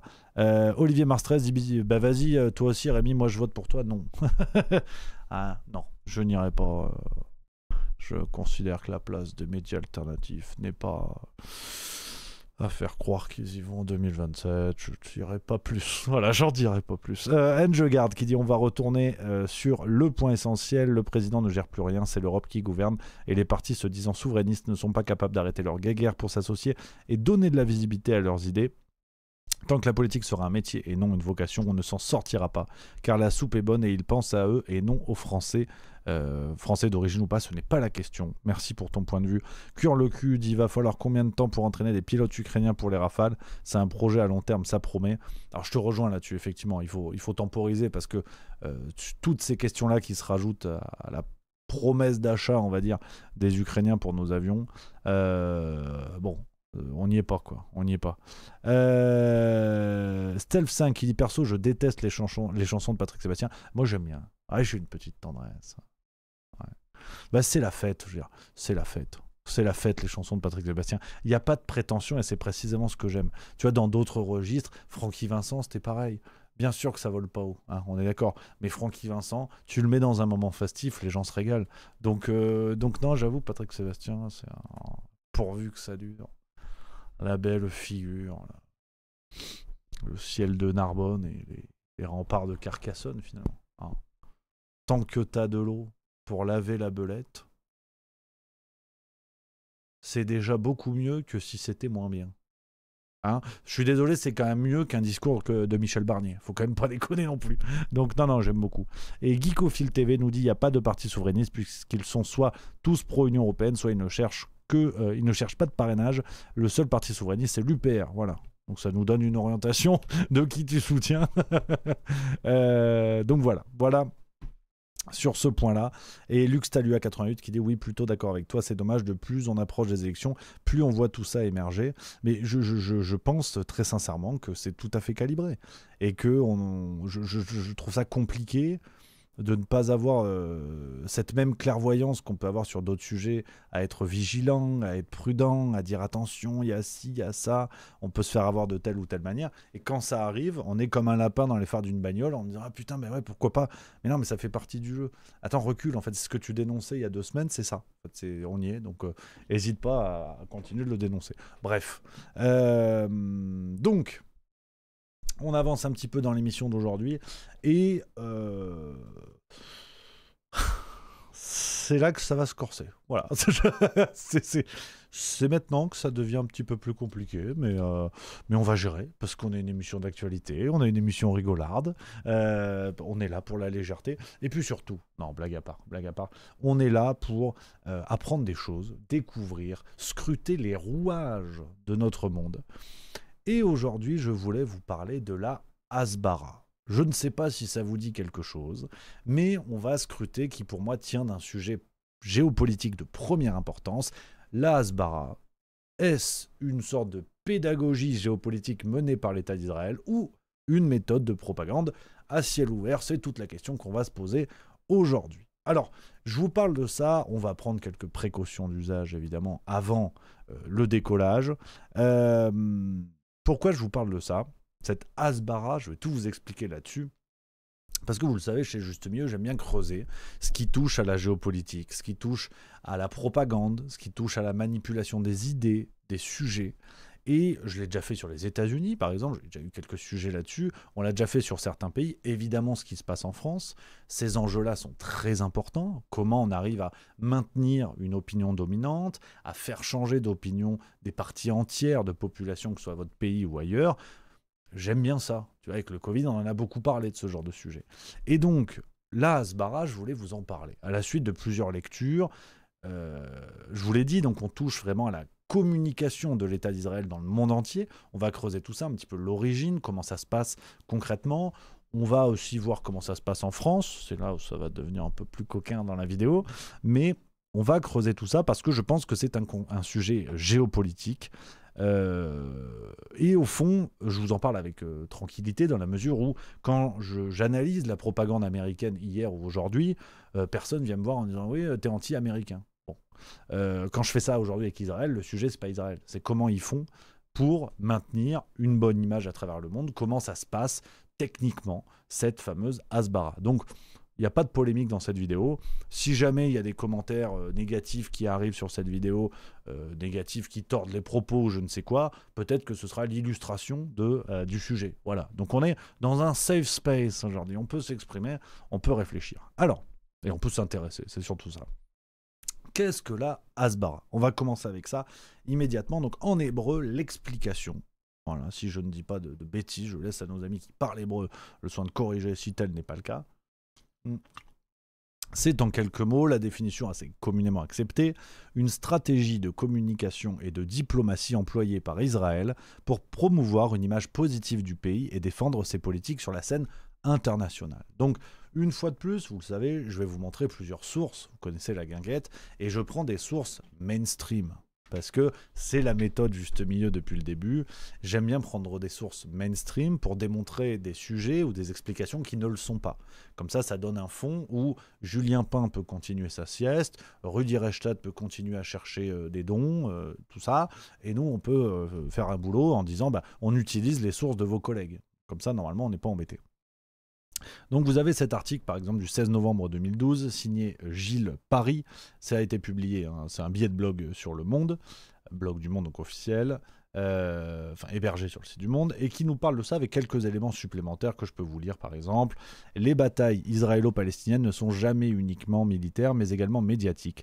La propagande, la Hasbara en hébreu, fait l'objet depuis longtemps d'un soin particulier de la part des autorités israéliennes qui procèdent généralement par une politique de l'offre, la mise à disposition de la presse nationale et internationale d'une kyrielle d'experts militaires, de chercheurs, y compris via des reportages clés en main, dans le but de faire passer les éléments de langage israélien. Donc, évidemment, là-dessus, et je vais vous le dire tout de suite, hein, je ne veux pas vous tenir en haleine bêtement, on va scruter une méthode de communication appliquée par le gouvernement israélien, mais qui n'a rien d'extraordinaire. C'est pour ça que je vous parle d'un sujet géopolitique, de scruter ce que font chacun des pays. Israël le fait, évidemment qu'il y a des enjeux importants, parce qu'on en parle beaucoup, vous vous en doutez bien, depuis le 7 octobre, mais pas que, depuis de longues années. Et donc, il n'y a rien de nouveau, finalement. Il n'y a rien de nouveau, j'anticipe sur des contre-arguments qu'on pourrait faire à cette vidéo. Je parle souvent de la propagande de l'État français, de l'État américain, aujourd'hui c'est Israël. Demain, si vous voulez que je fasse l'Espagne, dites-moi en commentaire, je ferai l'Espagne. Mais je n'ai évidemment rien contre les Espagnols. J'adore le calamar, et il y en a plein sur la côte méditerranéenne, donc c'est formidable. Donc, On voit avec cet élément-là une sorte de stratégie qui est mise en place. Et vous allez voir qu'il y a quelques illustrations qui sont même très surprenantes sur comment la Hasbara se manifeste dans le monde entier. Je vous garde ça dans quelques minutes. Et dans la pratique, on est clairement sur une diplomatie publique, avec une communication positive qui cherche à vanter les mérites d'un pays, à savoir Israël, tout ça par le biais d'une sorte d'agence de presse officielle qui fournit des éléments de langage, d'experts et d'intervenants dans le monde entier qui sont en lien avec ces éléments de langage, bref, du classique pour maîtriser la communication d'un pays. Vous avez, alors là aussi il faut prendre des pincettes, vous avez quelqu'un comme Pascal Boniface. Alors tout de suite je vais vous dire qui est Pascal Boniface, que vous connaissez peut-être, géopolitologue français qui a fondé l'Institut de Relations internationales et stratégiques, l'IRIS, qui n'est pas objectif du tout dans ce sujet-là de la communication de l'État israélien, parce que Pascal Boniface a fait l'objet à plusieurs reprises de procès en antisémitisme, et lui-même est monté au créneau à plusieurs reprises contre ces procès en antisémitisme qui sont lancés à l'encontre de gens qui ont eu des positions critiquant l'État d'Israël. Donc il y a une guéguerre, si vous voulez. Pascal Boniface considère être l'objet de la Hasbara, et donc il travaille là-dessus. Donc il y a une guéguerre, je vous le dis tout de suite, sur qui est ce personnage, qui est décrié, je le sais, mais je prends plusieurs sources, vous allez voir, je vous ai parlé de Gilles Paris, il y a plein de sources dans cette vidéo, j'ai un reportage d'Arte, j'ai plein de choses. Donc je donne le contexte sur Pascal Boniface, comme ça là encore on anticipe sur les éventuelles critiques. Voilà comment lui définit la Hasbara. Il va la Hasbara, qui est la stratégie de communication et de diplomatie employée par Israël pour promouvoir une image positive du pays et défendre ses politiques sur la scène internationale. Bon, la Hasbara, c'est une politique en fait de diplomatie publique. Tous les pays ont une diplomatie publique de chanter les mérites de son pays. Israël a ça, comme la France a ça. On invite aussi des gens, tous les pays moi, que je connais, la Corée du Sud, le Japon, la Chine, tout le monde a ça. Mais Israël, bien sûr, c'est un peu particulier parce que ils sont critiqués plus que d'autres du fait de l'occupation d'un peuple par l'autre. L'occupation d'un peuple par un autre était déjà inadmissible au XXe siècle, elle est encore plus au XXIe. Et donc il y a un besoin de communiquer pour dire que ce qui se passe là-bas est légitime, parce que c'est une façon de défendre la civilisation, c'est une façon de lutter contre le terrorisme, sans savoir est-ce que c'est le terrorisme qui crée l'occupation qui crée le terrorisme. Tu sais que si tu utilise les propos que j'utilise, que si tu mets en cause Netanyahou, tu vas te subir une super campagne sur ton antisémitisme avec tout ce qui accompagne. Donc beaucoup de gens veulent vivre tranquille. Ils disent bon, il y a d'autres problèmes, je suis pas directement concerné par ça, donc je préfère parler d'autre chose, quoi. Donc effectivement, c'est le succès de la Hasbara. C'est le règne par la peur. C'est qu'on ne parle pas par la peur. Voilà, donc je vous donne deux versions de la Hasbara. C'est pour ça que je vous montrais l'article de Gilles Paris juste avant, qui est pour le coup un article qui est plutôt positif, en l'occurrence. Donc au moins vous avez deux sons de cloche sur comment peut être considérée la Hasbara, qui historiquement semble remonter un peu au premier congrès sioniste du 29 au 31 août 1897 qui a eu lieu à Bâle, qui a d'ailleurs officialisé la création, la fondation de l'organisation sioniste. On estime que la stratégie de communication Israël commence à peu près à ce moment-là. Commence à ce moment-là avec une volonté politique de diffuser à travers le monde une image positive de l'État d'Israël et de ses agissements. On est en 1897. Évidemment, par là va passer la Shoah, par là va passer la Seconde Guerre mondiale, donc un contexte qui va énormément changer. On pourrait s'arrêter à chaque époque historique pour observer comment cette politique de communication a été réalisée. Et on a un personnage qui a été amené à critiquer également la communication de l'État d'Israël, c'est le général de Gaulle. Donc, dans un bouquin d'Alain Grèche qui est sorti en 2024, qui s'appelle « Palestine, un peuple qui ne veut pas mourir », il y a cette citation qui est reprise, mais qu'on retrouve à plusieurs endroits. Je l'ai retrouvée sur le site de la Fondation de Charles de Gaulle, vous pouvez la retrouver. Dans un contexte qui est très important, on est en janvier 1969, après la guerre des 6 jours qui a eu lieu en 67, et il y a à ce moment-là un contexte tendu entre la France et Israël, car la France a mis en place un embargo sur les armes des deux parties du conflit à ce moment-là. Donc, il y a une relation complexe, et le général de Gaulle va avoir cette phrase qui a été relayée à plusieurs endroits. Il est remarquable, et il a été remarqué, que les influences israéliennes se font sentir d'une certaine façon dans les milieux proches de l'information. Donc, on a vraiment cette Hasbara qui, à travers le temps, a fait parler, en bien, en mal, ça a suscité des réactions et des avis divers et variés. Jusqu'à aujourd'hui, l'époque contemporaine, depuis le 7 octobre 2023, vous vous en doutez, le sujet est revenu sur la table, et vous avez un documentaire d'Arte qui a été mise en ligne le 8 septembre 2024 et qui revient sur les formes contemporaines de Hasbara. Et je voulais vous en parler, là encore, pour vous montrer plusieurs échos de ce qu'on peut trouver dans les médias mainstream concernant la Hasbara, pour bien expliquer qu'il ne s'agit pas ni d'un sujet complotiste ou conspirationniste, je ne sais quoi, ni d'un sujet caché. Ça, c'est le reportage d'Arte qui parle de la Hasbara. Mange avec des baguettes. L'idée selon laquelle Gaza aurait pu être une destination touristique n'est pas nouvelle et elle s'inspire des pays voisins. Spécialiste du Moyen-Orient, Samuel Forêt est journaliste indépendant basé à Jérusalem depuis 2020. Il travaille notamment pour les quotidiens Le Monde et Le Soir.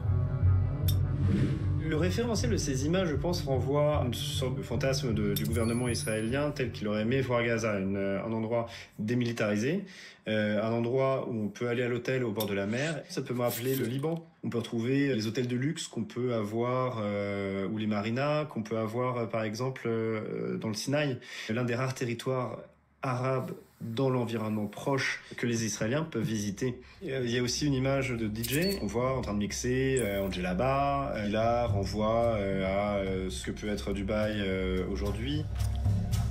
La vision portée par la première partie de cette vidéo donne surtout une image très lisse qui invisibilise toute référence à la culture palestinienne pour la réduire à une culture arabe.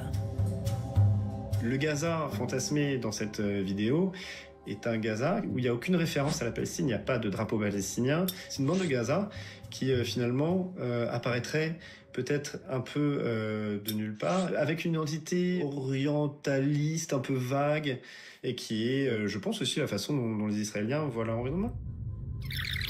Revenons maintenant sur les images convoquées dans la deuxième partie du clip. Cette fois, pas d'IA, mais des archives bien réelles. Comme cette photo de 2021 de Yahya Sinouar, chef du Hamas, cerveau des attaques du 7 octobre et ennemi numéro 1 d'Israël. Des photos de combats et d'hommes armés s'enchaînent parfois dans une certaine confusion des événements, comme ce cliché pris en 2021 à Gaza lors d'un défilé militaire. Il ne s'agit Voilà, donc Arte, dans ce reportage que je vous recommande, qui s'appelle Hasbara, la stratégie de propagande d'Israël, si vous voulez creuser, dans ce reportage scrute en fait les nouvelles manifestations de cette Hasbara à travers des vidéos de propagande autour de la situation à Gaza, et de dire comment aurait pu être Gaza si le Hamas n'était pas là, si il n'y avait pas cette situation. Donc Arte a scruté ça. Vous avez un autre article que je vous ai sélectionné de France Info du 23 octobre 2023 qui parlait également de la Hasbara. Donc vraiment, on est sur France Info. J'insiste sur le fait de dire attention, c'est pas un sujet complotiste, c'est pas un sujet interdit. Vous avez des médias publics français qui en parlent. Donc il y a ce que je vous disais en termes d'explication, je peux vous lire quelques passages là-dessus. Hasbara signifie explication en hébreu. C'est ainsi qu'est appelée la communication d'Israël en direction de l'étranger. La Hasbara a été imaginée par l'un des penseurs du sionisme, Naoum Sokolo. Au début du XXe siècle, selon lui, une implantation juive en Palestine souffrirait d'une mauvaise perception et d'une image négative, un malentendu qui pourrait être expliqué à l'aide de la Hasbara. L'enjeu devient crucial après la création de l'État d'Israël en 1948. Cette doctrine a connu un nouvel élan en 2012 lors de l'opération Pilier de défense, avec la diffusion en direct de la mort d'Ahmed Jabari, le chef de la branche armée du Hamas. À travers la Hasbara, Israël souhaite justifier ses actions et convaincre l'opinion internationale de la soutenir. Donc c'est ce que je vous disais dans les enjeux. En fait, dans les enjeux, on est sur une maîtrise de la communication et une volonté d'installer une forme de propagande internationale, volontairement acceptée ou non. Mais en tout cas, voilà un petit peu le fonctionnement. Il y a un autre extrait de cet article de France Info que je voulais vous lire qui est intéressant, et on arrive sur les applications concrètes contemporaines.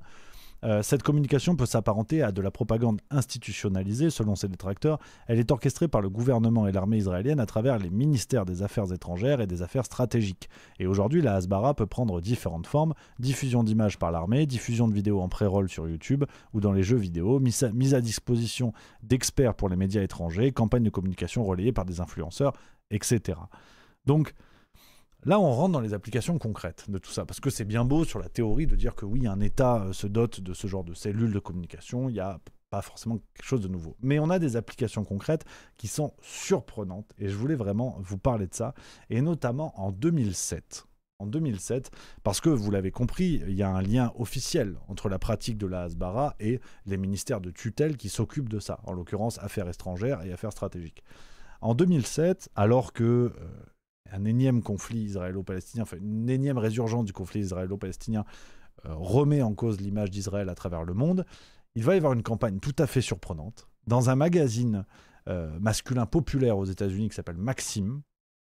Le gouvernement israélien, dans le cadre de la Hasbara, va payer pour faire la une et mettre des soldates, je ne sais pas comment dire, en tout cas des femmes soldats de l'armée israélienne, en une, en petite tenue, pour mettre en avant les bons côtés de l'armée israélienne. Et la femme qui va être nue pour faire la une, vous la connaissez sûrement, c'est l'actrice Gal Gadot.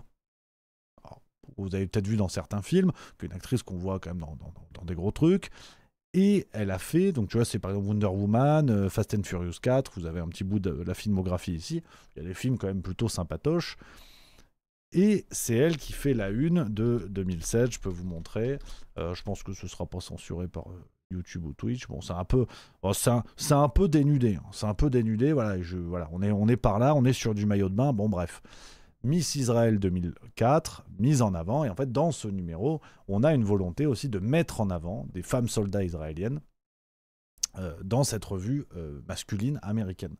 Autre exemple intéressant, et qui a été révélé par la presse israélienne elle-même, donc là aussi c'est intéressant de voir que le sujet que j'évoque aujourd'hui devant vous, en France, pourrait être considéré comme sensible, alors qu'en Israël, il y a des médias qui font le travail, il n'y a pas de souci. Prenez Haaretz par exemple, dans cet article du 13 août 2013, et qui avait évoqué, toujours dans le cadre de la Hasbara, je peux vous traduire l'article, le cabinet du Premier ministre et le syndicat national des étudiants vont créer des unités secrètes dans les universités pour mener des actions diplomatiques via les réseaux sociaux.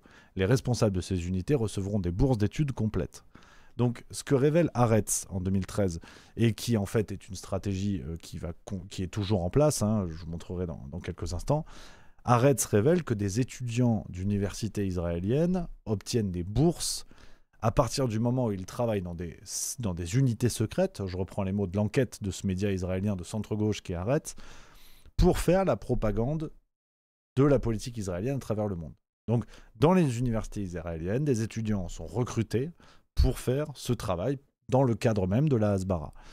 Vous avez par exemple, c'est tellement officiel que sur le site internet de la Reichman University, vous avez le 16 mai 2021 une offre pour le recrutement, pour défendre Israël sur les réseaux sociaux. Donc c'est tout à fait officiel, là encore. Mais ça, on l'ignore, c'est peu relayé dans les médias français. C'est peu expliqué que ces cellules de propagande, en fait, prennent corps dans les universités directement. Et là encore, il n'y a pas de jugement moral. Vous êtes d'accord, vous n'êtes pas d'accord. Moi, je trouvais ces éléments très intéressants parce que j'ai pas eu vent de ce genre de pratique dans d'autres pays. Je trouvais ça intéressant que la propagande puisse s'appliquer par ce genre de réseau. Alors, là où on va arriver dans la partie où ça gratte un petit peu plus, c'est sur les applications concrètes de la Hasbara en France. Parce qu'évidemment, cette stratégie de communication ou propagande, chacun mettra le terme qu'il veut, elle a pour objectif d'être dirigée à l'international. Donc en France. Et en France, il y a plusieurs réseaux bien identifiés qui sont en lien direct avec cette stratégie de communication qui s'est immiscée dans les sphères politiques, dans les sphères de lobbying, dans les sphères des médias, mainstream pour la plupart, mais pas que. Et donc tout ça, je l'ai creusé, je l'ai décortiqué dans une partie un peu plus complexe. Alors autant vous dire que j'ai pas beaucoup d'espoir sur cette vidéo en termes de visibilité sur YouTube. Je suis pas certain que ce soit un franc succès. Voilà, après chacun attribuera les raisons du pourquoi, du comment. Mais plutôt que de dire ce que je souhaite vous dire là et de voir la vidéo mise à l'ombre ou peut-être que vous n'allez pas la voir dans votre fil YouTube, on ne sait pas pourquoi, je vais vous proposer de poursuivre l'enquête sur une autre plateforme qui est la Boîte Noire. On fait ça de temps à autre parce que, vous le savez, sur YouTube, évidemment qu'il y a des phénomènes de shadowban, de censure, de tout ce que vous voulez, mais je ne vais pas me contenter de faire des vidéos pour vous dire « Mon Dieu, c'est terrible, on est censuré ». On a trouvé d'autres solutions pour que je puisse faire mon travail dans de bonnes conditions et que le message vous parvienne. Donc, cette vidéo, je l'ai faite pour la Boîte Noire il y a quelques semaines. Je vous propose évidemment de la recevoir gratuitement. Donc si vous regardez le replay sur YouTube, vous avez le lien en description, vous avez le lien en commentaire. Et sur Twitch, je vous le donne tout de suite dans le chat.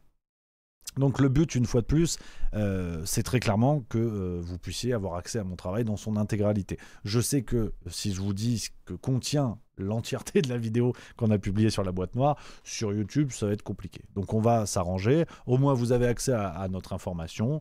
Et puis, on n'est pas sur YouTube, on n'a pas de problème parce que les problèmes de Shadowban, il suffit d'une vidéo qui est un peu embêtante pour que YouTube vous mette un peu à l'ombre. Est-ce que c'est le cas pour Juste Milieu ou pas? J'en sais rien. En tout cas, j'ai pas envie de venir chialer tous les 4 matins. On s'organise, on fait autrement. Et petit à petit, peut-être qu'on passera que comme ça. Petit à petit, que sur YouTube, on mettra des bouts de vidéos de je sais pas quoi. Et tout sera sur notre plateforme à nous. On trouvera d'autres moyens de vous envoyer l'info. Il y aura évidemment une partie gratuite comme on fait aujourd'hui. Ça, c'est sûr et certain. Il y aura une partie payante pour ceux qui veulent la boîte noire. Aujourd'hui, c'est un contenu par semaine. Il y a 115 vidéos. Donc, ça fait du contenu, tu vois. On va trouver un moyen de le mettre en accès pour tous ceux qui veulent. Vous pouvez découvrir la boîte noire si ça vous intéresse. C'est un tout petit peu moins de 10 € par mois pour avoir accès à ce juste milieu de l'ombre, on va dire, avec les sujets qui grattent. Et puis, on a trouvé ce moyen de vous donner accès gratuitement à certains contenus de la boîte noire. C'est normal, tout le monde a peut-être pas envie, tout le monde a peut-être pas les moyens. Au moins, on arrive à trouver certains sujets. Et c'est le cas aujourd'hui pour cette enquête que j'ai réalisée pour la boîte noire sur la Hasbara, cette stratégie de communication israélienne. Et là, toute la partie sur les applications en France, je préfère ne pas la mettre sur YouTube. Donc vous pouvez la récupérer gratuitement. N'hésitez pas bien sûr à dire une fois que vous avez vu ce contenu en commentaire sous la vidéo YouTube. Et puis de manière générale, si notre travail vous intéresse, n'hésitez pas à le relayer, à partager. Parce que comme je vous l'ai dit, on n'a peut-être pas le meilleur algorithme pour l'instant, mais c'est pas grave parce qu'on a les meilleurs spectateurs. Donc voilà les amis, sur ce sujet de la Hasbara, ce que je pouvais vous dire, dites-moi en commentaire ce que vous en pensez. Et puis dans le chat Twitch, bien sûr, vous me dites, les amis, ce que vous en pensez, vos points de vue, si vous êtes d'accord, pas d'accord. Je prends vos messages dans le chat. Il y a Célix Alba qui dit merci pour la vidéo, merci à toi. Intomac, à quand la vidéo avec Lou Divergent? Alors attends, on a calé un truc. Si je dis pas de bêtises, la semaine prochaine, normalement, la semaine prochaine à 20h30. Si c'est toujours d'actualité, ça sera ça normalement. Voilà. Anarchy08 qui dit « Vu que tu souhaitais parler de la propagande dans les médias et les universités, quel serait ton avis sur les FM ou le Miligoru qui font le même travail pour l'autre bord et de ces rapports avec des partis politiques ?» Alors, les FM, c'est la franc-maçonnerie, je suppose. Je comprends pas ton message, en fait. Qui font le même travail pour l'autre bord et de ses rapports avec des partis politiques, c'est-à-dire l'autre bord. Je suis pas sûr de te comprendre. Si tu peux, là, j'avoue que si tu peux développer, parce que je suis pas sûr. Je suis pas sûr d'avoir compris en fait ce que tu appelles l'autre bord. Mwennem qui dit des collusions avec les USA concernant la Hasbara. C'est un peu ce que je vous disais dans la vidéo, c'est qu'il y a des relais qui sont au contact des éléments de langage du pouvoir israélien. Il y a des relais à peu près dans tous les pays de l'Occident, y compris aux États-Unis évidemment. Et ça, comme il y a des relais en France, de la parole américaine. Là encore, on est dans la stratégie de communication, qu'on soit bien d'accord. Olivier Marstret, je ne connaissais pas du tout un genre d'auto-promo donc d'Israël soutenu par USA et autres. Finalement, je ne connaissais pas, mais c'est toujours pareil. En fait, Israël, les plus forts du monde. Bernie 5, bravo et merci Rémi. Tous sur la boîte noire, allons-y. Antoine Job, ils en parlent pour dire qu'ils ont fait le boulot, mais traitent le sujet avec l'angle convenu. Ça va pas dépasser. Intomac, j'avoue ne vraiment pas comprendre comment la Hasbara peut encore être efficace aujourd'hui après toutes les atrocités commises par Israël. Karim Pierre qui dit salut Rémi, je suis abonné à la boîte noire depuis le début, d'excellentes vidéos, je te le confirme, et c'est pas pour faire de la lèche, mais merci camarade, j'espère que ça te plaît. C'est vrai que sur la boîte noire, on va vous en parler pas mal l'année prochaine. On va revoir un petit peu tout le système, parce qu'en fait aujourd'hui il y a quasiment 2 ans de contenu. Le rythme c'est une nouvelle vidéo par semaine, et en fait il y en a pour 2 ans. Je vous dis, il y a 100, on est à 114, 115, un truc comme ça. Donc non, il y a beaucoup de contenu, et on veut pas que ça dorme, parce que chaque vidéo de la boîte noire est travaillée comme une vidéo juste milieu, évidemment. C'est juste qu'il y a des sujets, clairement, je m'amuse même pas à les mettre sur YouTube. Déjà, vous voyez, aujourd'hui, c'est chaud. Alors, je préfère qu'on fasse le travail sur la boîte noire, et on va trouver un système pour ouvrir l'accès beaucoup plus largement, parce qu'en fait, il va falloir s'organiser. Je veux dire, aujourd'hui, sur YouTube, on va être très clair là-dessus, avec sympathie et détente. Aujourd'hui, sur YouTube, vous avez à la fois une forme de censure de la plateforme, mais sur ça, On en a déjà parlé plusieurs fois. YouTube a aucune obligation de non-censure. C'est une plateforme privée, ils font ce qu'ils veulent. Et puis, il y a aussi une forme de concurrence sur YouTube. Et c'est pas grave, c'est sain. Mais aujourd'hui, sur la sphère de l'information alternative francophone, il y a de plus en plus de chaînes YouTube. Donc c'est normal, on fait tous de moins en moins de vues. Et c'est le jeu, c'est pas grave. Mais je veux dire, à l'approche de la Coupe du Monde de foot, il y a de plus en plus de vidéos sur le foot. Et c'est normal. Ça répartit les vues parce qu'il n'y a pas autant de spectateurs. Enfin, le nombre de spectateurs ne grandit pas autant. Donc c'est pas grave. Faut pas non plus se raconter des histoires. Les plateformes privées font ce qu'elles veulent, absolument ce qu'elles veulent. Aujourd'hui, quand j'entends les histoires de shadowban sur Twitter, je comprends pas parce qu'en fait, je pensais que Twitter c'était super vu que c'était Elon Musk, mais il y a quand même du shadowban. Donc en fait, on va arrêter de souffler dans le cul d'un chat pendant des années. S'il y a du shadowban, s'il y a de la censure, essayons de s'organiser. Et puis voilà, nous on a essayé de se débrouiller en mettant en avant la boîte noire. Et l'année prochaine, je vous l'ai dit, on va vous proposer un nouveau format qui sera tous les 15 jours, qui ne sera pas sur YouTube. Et ce sera la fusion entre ce que je fais sur scène et ce que j'ai envie de faire sur YouTube. Donc ça va être liberté d'expression, ça va être de la vanne. Et je vais pouvoir faire des vidéos sans stresser en fait de est-ce que l'algorithme ou je sais pas quoi. Donc ce sera sur... pas YouTube en fait, on vous enverra accès à la vidéo tranquillement et voilà, au moins on sera peinard et on s'organise plutôt que se plaindre de la censure. C'est malheureux mais je crois pas que ça va s'arrêter demain, donc on essaie de s'organiser. L'année prochaine ça va chier les bulles carrées ce format, je vous le dis tout de suite. On l'enverra sur la newsletter juste milieu, voilà, pour que vous ayez accès. Ce sera hébergé sur une plateforme externe et vous pourrez regarder la vidéo et la regarder quand vous voulez, sur téléphone, ce que vous voulez. Et il faut s'abonner à la newsletter juste milieu, au moins c'est simple. Alors Geekophile TV, je vois que ça fait réagir, qui dit il y a beaucoup de trolls sur cette chaîne, si c'est ça les souverainistes, il est temps pour moi de quitter ce pays, de décérébrer mentaux. Déjà pour écrire ça, reste avec nous, t'as l'air de faire partie de l'équipe des décérébrés mentaux. Non, c'est pas sympa, c'est pas l'esprit juste mieux. Qu'on soit pas d'accord qu'il y ait des bisbilles, il n'y a pas de souci, mais par contre non, si on peut éviter les insultes, c'est pas plus mal. Voilà. Donc je prends vos messages là-dessus, ça fait réagir aussi ces histoires de shadowban. Il y a Fléau93 qui dit est-ce qu'on peut te faire des retours d'amélioration pour la boîte noire? Avec plaisir, évidemment. J'aimerais bien un logo qui montre que la vidéo ou le podcast a déjà été écouté. Ah, ça faut que je joue avec le technicien. On t'entend moi là. C'est un truc de visionnage, je sais pas si c'est possible ça. Mais je suis sûr que sur Vidyard c'est possible. Ça doit être le genre d'option qui est possible. C'est sûrement ça. Ouais.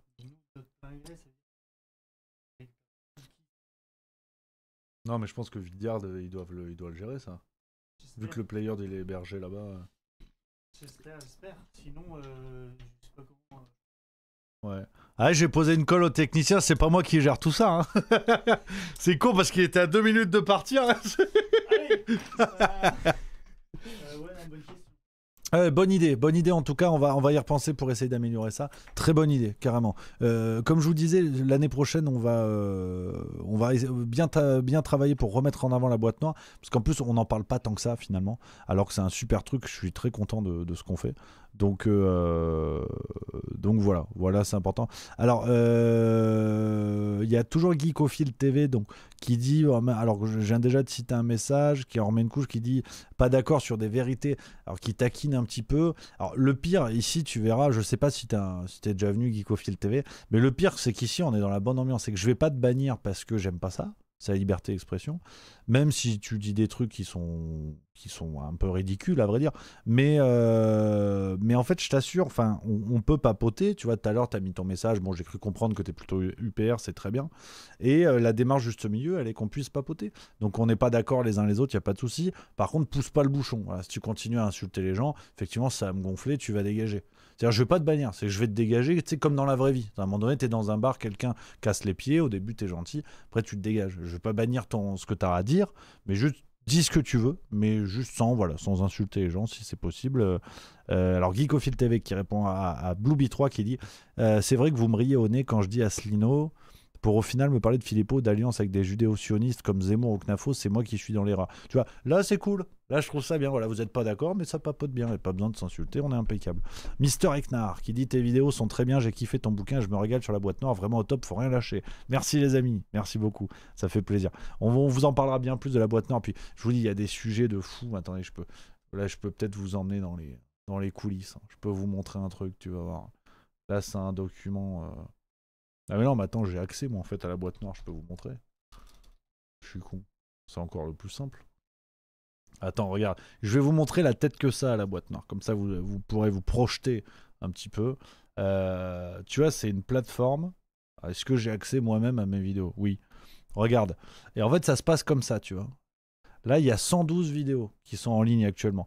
Et il y a plein de sujets, tu vois. SMP, les inventeurs de notre monde. InQtel, quand la CIA investit partout. Asbara, c'est la fameuse vidéo dont je vous parlais. L'affaire du pasteur Doucet. Alors ça aussi, ça c'est un truc que j'ai pas mis sur YouTube. Parce que c'est peu ragoûtant. France Télévisions, symbole d'une idéologie mortifère. La France peut dire merci à ces scientifiques nazis. Et vous avez tout ça. Ça, c'est des vidéos. Donc tu vois, tu cliques. Boum. Bon, c'est la même gueule, hein, c'est le même gars. Raphaël Glucksmann. Voilà, ça ressemble à ça. Et c'est comme une vidéo YouTube, en fait. Et puis après, tu as des podcasts. Voilà, tu peux emmener ton pangolin dans l'autocar. Là, tu as plein de trucs. Je vous parle de bouquins. Il y a des réflexions philo. J'ai parlé de mon parcours. J'ai donné mon petit CV. Enfin, il y a plein de trucs. Et ça, c'est la boîte noire. Donc, c'est vraiment une duplication de Juste Milieu. C'est les sombres archives de Juste Milieu. Tu vois. Tous les sujets interdits, ou parfois des sujets beaucoup plus personnels et qui ne sont pas forcément interdits. Mais voilà, c'est vraiment l'esprit. Et donc voilà, on est super content de cette plateforme. On vous en parle pas beaucoup, mais l'année prochaine, on va remettre le paquet là-dessus. Parce que je trouve que c'est chouette, puis c'est le meilleur moyen de s'organiser. Évidemment qu'il y a de la censure et du shadowban sur les réseaux privés, mais en fait, c'est à nous de nous bouger, parce que je trouve ça compliqué de dire que quand tu vis dans une forêt, à la lisière de la forêt, ça sent la fumée et ça commence à flamber. T'attends pas au milieu de la forêt, quoi. Donc essayons de nous démerder. Alors j'ai vu un message intéressant là-dessus qui dit, attends, bouge pas. Tac. Parce que c'est intéressant de voir qu'il y a d'autres types de réactions aussi. Voilà, c'est Lix Alba qui dit: j'ai vu un tweet de Vidal sur le sujet. Thinkerview et Tabibian ont répondu qu'ils avaient aussi des soucis sur YouTube. Absolument, absolument. Et puis vous avez aussi, alors ça a été, on en parlait avec Edouard il n'y a pas longtemps, un mec qui s'appelle le joueur du grenier, vous voyez, qui est quand même très connu, évidemment, qu'on salue, qu'on embrasse. Je peux peut-être vous retrouver, attendez, la vidéo. Ouais, alors oui, en fait c'est Nota Bene au départ qui a fait une vidéo sur l'algorithme de YouTube. En fait, il y a eu un changement d'algorithme de YouTube. C'est aussi ça à rappeler. Il y a eu un changement d'algorithme de YouTube qui fait que même des très grosses chaînes aujourd'hui font beaucoup moins de vues. Elles font beaucoup moins de vues. YouTube a changé sa façon de présenter les contenus. Et tu vois, regarde, Nota Bene, on en parlait, il a une chaîne bonus, 367 000 abonnés, il a des vidéos qui font 11 000 vues. Donc en fait, lui ou d'autres, hein, amusez-vous à regarder, si vous voulez, les youtubeurs que vous suivez sur des plus grosses chaînes, hein, pas forcément Juste Milieu, encore plus gros que nous, ça baisse un petit peu de partout. Donc je pense que c'est aussi ça, il faut... évidemment qu'il y a une volonté des plateformes privées de censurer des opinions, je pense que ça ne fait aucun doute. Maintenant, on ne peut pas hurler à la censure à chaque fois. Je veux dire, on n'est pas maître de notre destin. C'est un petit peu comme les politiciens français qui te disent l'immigration, c'est pas bien, mais on reste dans l'Union européenne. Comme dirait Pierre-Yves Rougeron, vous n'êtes pas maître des flux. Donc vous ne pouvez que vous plaindre, mais c'est pas vous qui gérez l'immigration. Donc YouTube et la censure, c'est pareil. Et une fois de plus, c'est pas pour faire des grandes leçons, chacun fait ce qu'il veut. J'ai vu effectivement Greg Tabibian qui parlait peut-être d'une alliance entre les chaînes et tout. Grand bien leur face, chacun fait ce qu'il veut, chacun aura sa solution. Mais je trouve ça important de rappeler que ça dépend de nous. Il faut qu'on soit dans l'action. Et YouTube, je suis désolé, ils font ce qu'ils veulent. Oui, c'est triste, oui, c'est chiant, mais on n'a pas les mains. Donc on n'a pas la main là-dessus. S'ils veulent nous censurer, nous censurent. Donc n'attendons pas. Et là-dessus, je vois qu'il y a plusieurs réactions. Dolce G qui dit « Même moi, sur mes recommandations YouTube, je trouve que je suis beaucoup plus limité sur les vidéos mises en avant. » Anarchist08, sauf que ça n'a rien à voir avec la vidéo du joueur du grenier. Il se plaint de l'algo qui lui propose les mêmes vidéos. Ah écoute, alors peut-être que c'est ça. Moi, j'avais cru comprendre qu'il y avait une réaction par rapport à ça. J'ai vu un extrait par rapport à ça. Stratus 13, c'est pour contrebalancer avec les chaînes pro-Macron qui sont à 3 vues. Peut-être aussi cuire le cul. J'espère qu'ils vont pas trouver le moyen de censurer les trucs genre boîte noire. Genre demander aux fournisseurs d'internet de balancer. Si on en arrive là, ça va être chaud. Si on en arrive là, ça va être chaud. Et on n'y est pas. Donc arrêtons aussi de faire 15 vidéos par jour pour dire on est censuré sur YouTube et de le dire sur YouTube. Ça devient contre-productif et contradictoire. Donc on a les moyens de s'organiser, il y a plein de projets qui arrivent. Même Jean-Jacques Bourdin arrive sur YouTube. Donc c'est bon, on a de l'avance, tu vois. Donc voilà. Par contre, le jour, effectivement, il ferme même des trucs comme la boîte noire, là, c'est chaud. À demain. Petit-déj. Allez, d'accord. Allez, à demain. Ciao. Donc voilà, non, c'est pas pour être naïf et tout ça, mais je pense que il faut être conscient de nos forces, et c'est trop bien. Dans les médias alternatifs français, on a réuni des centaines de milliers de gens, ça fait plein de vues, c'est super. On aimerait plus, et c'est vrai que bien sûr que la censure joue, bien sûr que le shadowban joue, il n'y a aucun problème, mais on est sur des plateformes privées, donc on ne maîtrise pas notre destin par rapport à ça. Essayons de faire ce qu'on peut pour s'organiser. Chacun dans son coin ou pas, là, chacun aura son avis là-dessus. Je ne vais pas relancer de polémique. mais voilà. Après, il y a aussi une question à se poser dans la sphère des médias alternatifs français. Quand je vous parle de Jean-Jacques Bourdin, c'est pas une vanne. Hein. Jean-Jacques Bourdin arrive sur les réseaux sociaux, enfin même sur YouTube. Hein, il a fait une cagnotte et tout, tout bien. Hein. Jean-Jacques Bourdin, voilà. Bon, sans commentaire, on en reparlera une autre fois.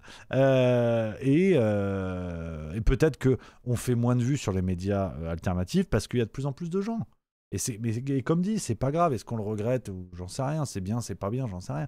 Mais il faut aussi le reconnaître. On est de plus en plus nombreux. Il y a de plus en plus de gens qui sortent des vidéos. Tout le monde n'a pas le temps de tout regarder. Et c'est évident. Donc, c'est pas que la faute de YouTube. Peut-être qu'on est aussi responsable de notre gourmandise.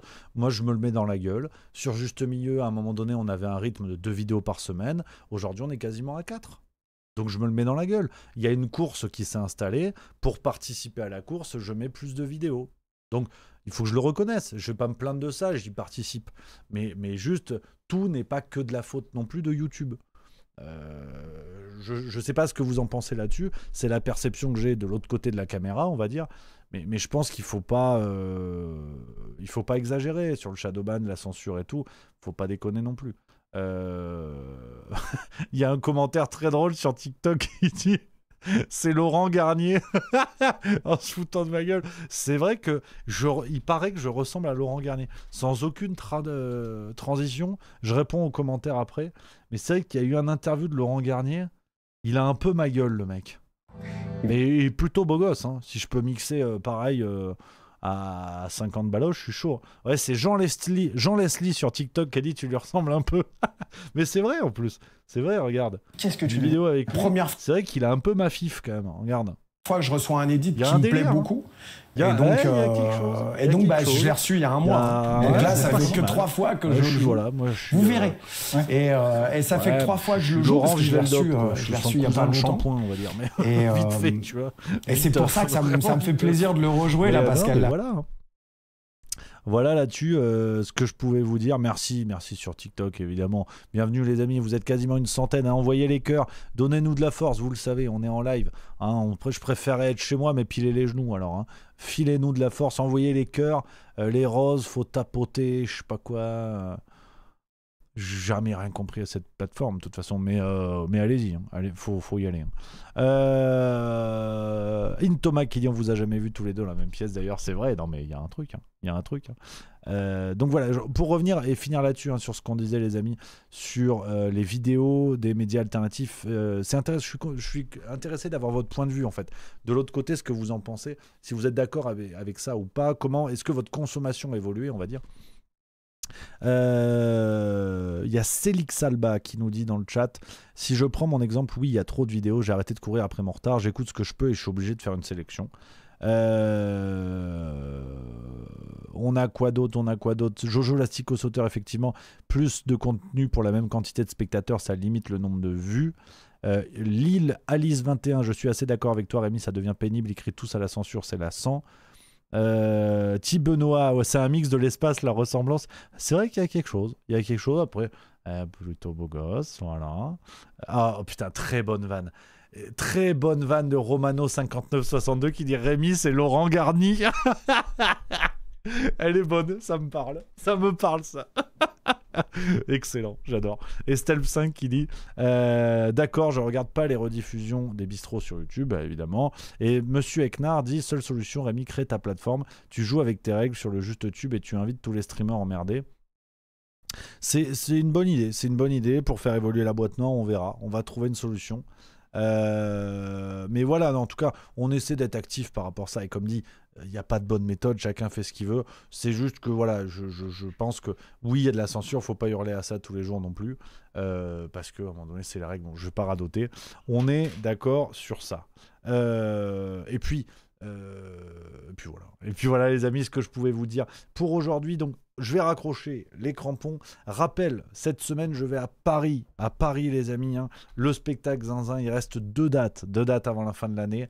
On a Paris, c'est complet depuis une semaine, donc c'est que du bonheur. Les dates sont dispo hein, pour l'année 2026. Montélimar, Bruxelles, Châteauroux, Brive-la-Gaillarde, Montpellier, Besançon, Auray, Lyon, Rouen, Caen, Biarritz, Toulon, Vannes, Lille. Il y a toutes ces dates qui sont déjà posées. Il y en a d'autres qui arrivent, sachez-le, les copains. J'ai hâte de vous retrouver un peu de partout, ça va être cool. On va travailler, alors ça je vous le dis, j'en reparlerai plus en détail, on va travailler aussi sur les dates 2026, tant qu'on a de l'avance pour s'organiser, comme ces dates sont signées bien en avance, j'aimerais organiser un peu des événements autour de certains spectacles, notamment des premières parties musicales qui peuvent être sympatoches. Si vous avez des groupes de fiestoches, par exemple, je chercherai en Bretagne, on a 2 dates, enfin on a Auray, il y a Rennes qui arrive bientôt et on a Vannes. En Bretagne, j'aimerais beaucoup permettre, s'ils le veulent bien sûr, si vous connaissez un bagad pour faire la première partie, mettre une ambiance de dingue et voilà, respecter la culture locale, de mettre en avant les cultures. Pareil, du côté de Biarritz, le 9 juillet, si vous connaissez voilà, une banda, si vous connaissez un orchestre basque, évidemment, pour faire la première partie, je suis très très chaud. En fait, dans n'importe quel coin de France, j'aimerais beaucoup mettre en avant surtout de la musique locale. Voilà, un groupe de musique locale. Je trouve ça très très chouette. Ça met une ambiance vraiment sympatoche. Donc, je vous le dis, sur le calendrier, si vous avez des contacts, n'hésitez pas. N'hésitez pas, les amis, là-dessus. Et puis bien sûr, les copains suisses, c'est Genève. Genève, dernière date de l'année. Là, on va lâcher les chevaux. Sur la dernière, ça va envoyer fort. À Genève, les amis, je vous donne rendez-vous le 13 décembre à la salle Uptown Geneva. Donc, on est juste à côté de la salle, de la gare, pardon. La salle est juste à côté de la gare de Genève et en plein marché de Noël. Donc, vous faites le petit marché de Noël, vous déboulez à pied à la salle et on se régale. Ça va être une soirée de folie pour finir l'année. On raccrochera les crampons sur cette date 2025 et après 2026, ça va être la fiestoche. Voilà ce que je pouvais vous dire. On se retrouve demain et demain, je vous le dis pour ceux qui sont encore là. Demain, lecture du livre de Marine Tondelier. Voilà, c'est fait, c'est signé, ce sera demain. Les amis, voilà, on va se fondre la gueule. On va se fondre la gueule, je vous dis à demain. Les copains, je vous souhaite une excellente soirée. Vive la rigolade et vive la France. À demain. Oui, pas un merci.